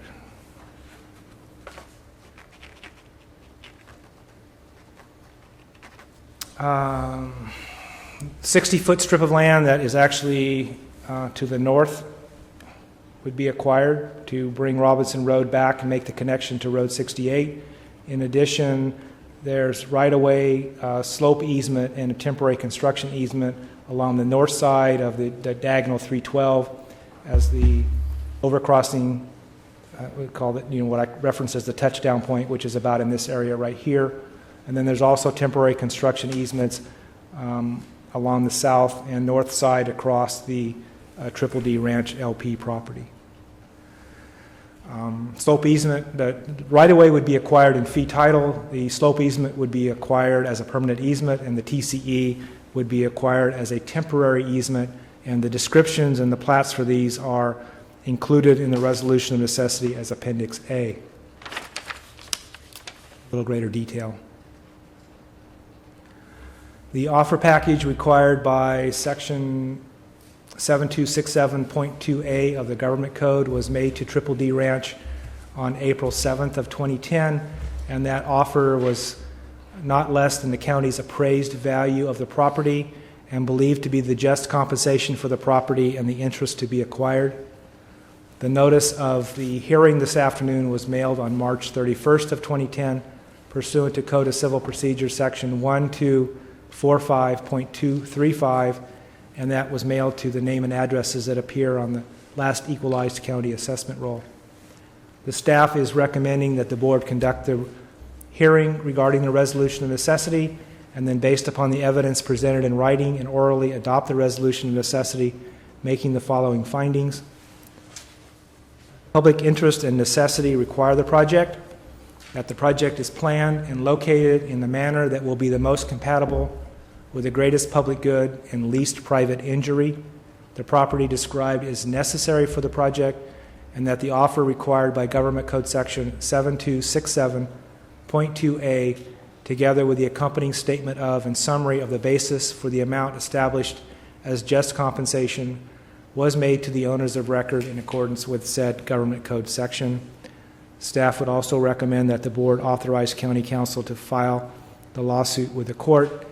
And I would add that all of the information that I provided relative to the general nature of the project at the very beginning of this afternoon's proceedings are included as part of the record for this resolution of necessity. With that, I would respond to any questions that the board may have. Any questions?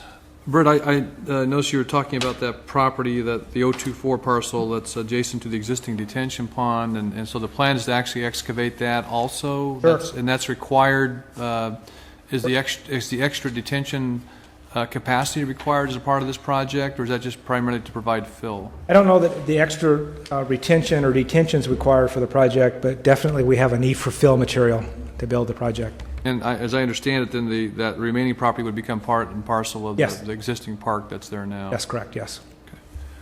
Any other questions?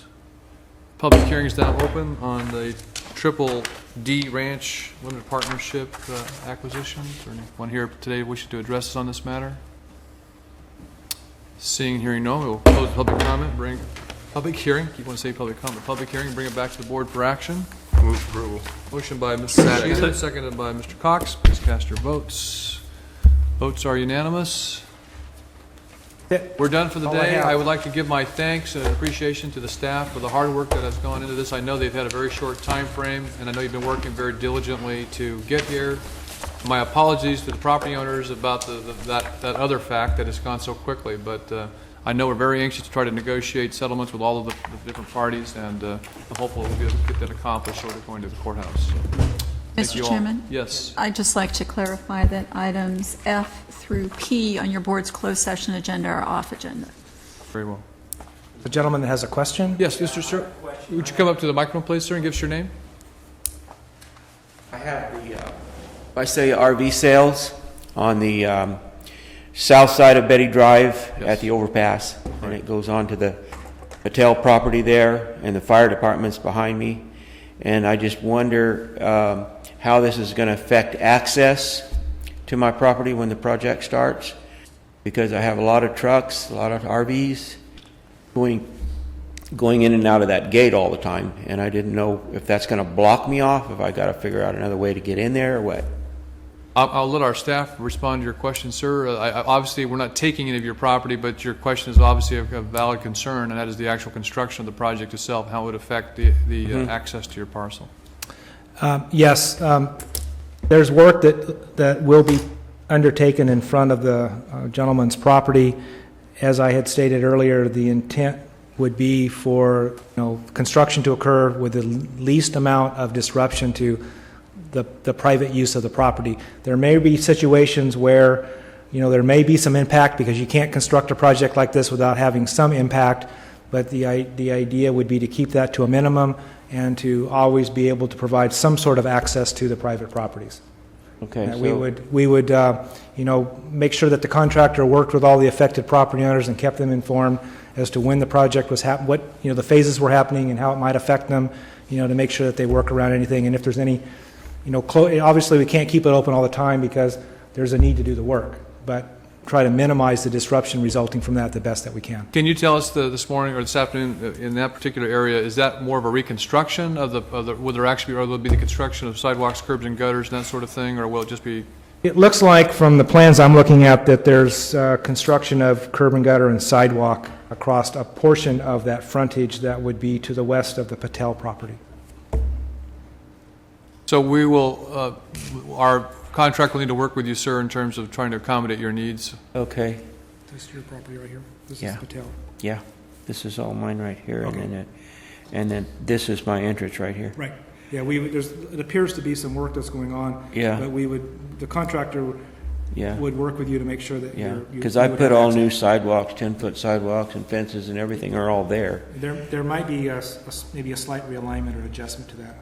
Okay. We And- can connect up our design staff to talk more specifics. Okay, all right. We If need you have a some- business card, if you can leave it with us. Oh, you know what? Certainly, we hope this will be ultimately a benefit to your business because the improvements here will be very advantageous, I think, for your business. Right now, I can't hardly get in and out of there because of the traffic. Yeah. Right. It's going to be tough trying to get the owners of these trailers in and out, you know, quite a few of them.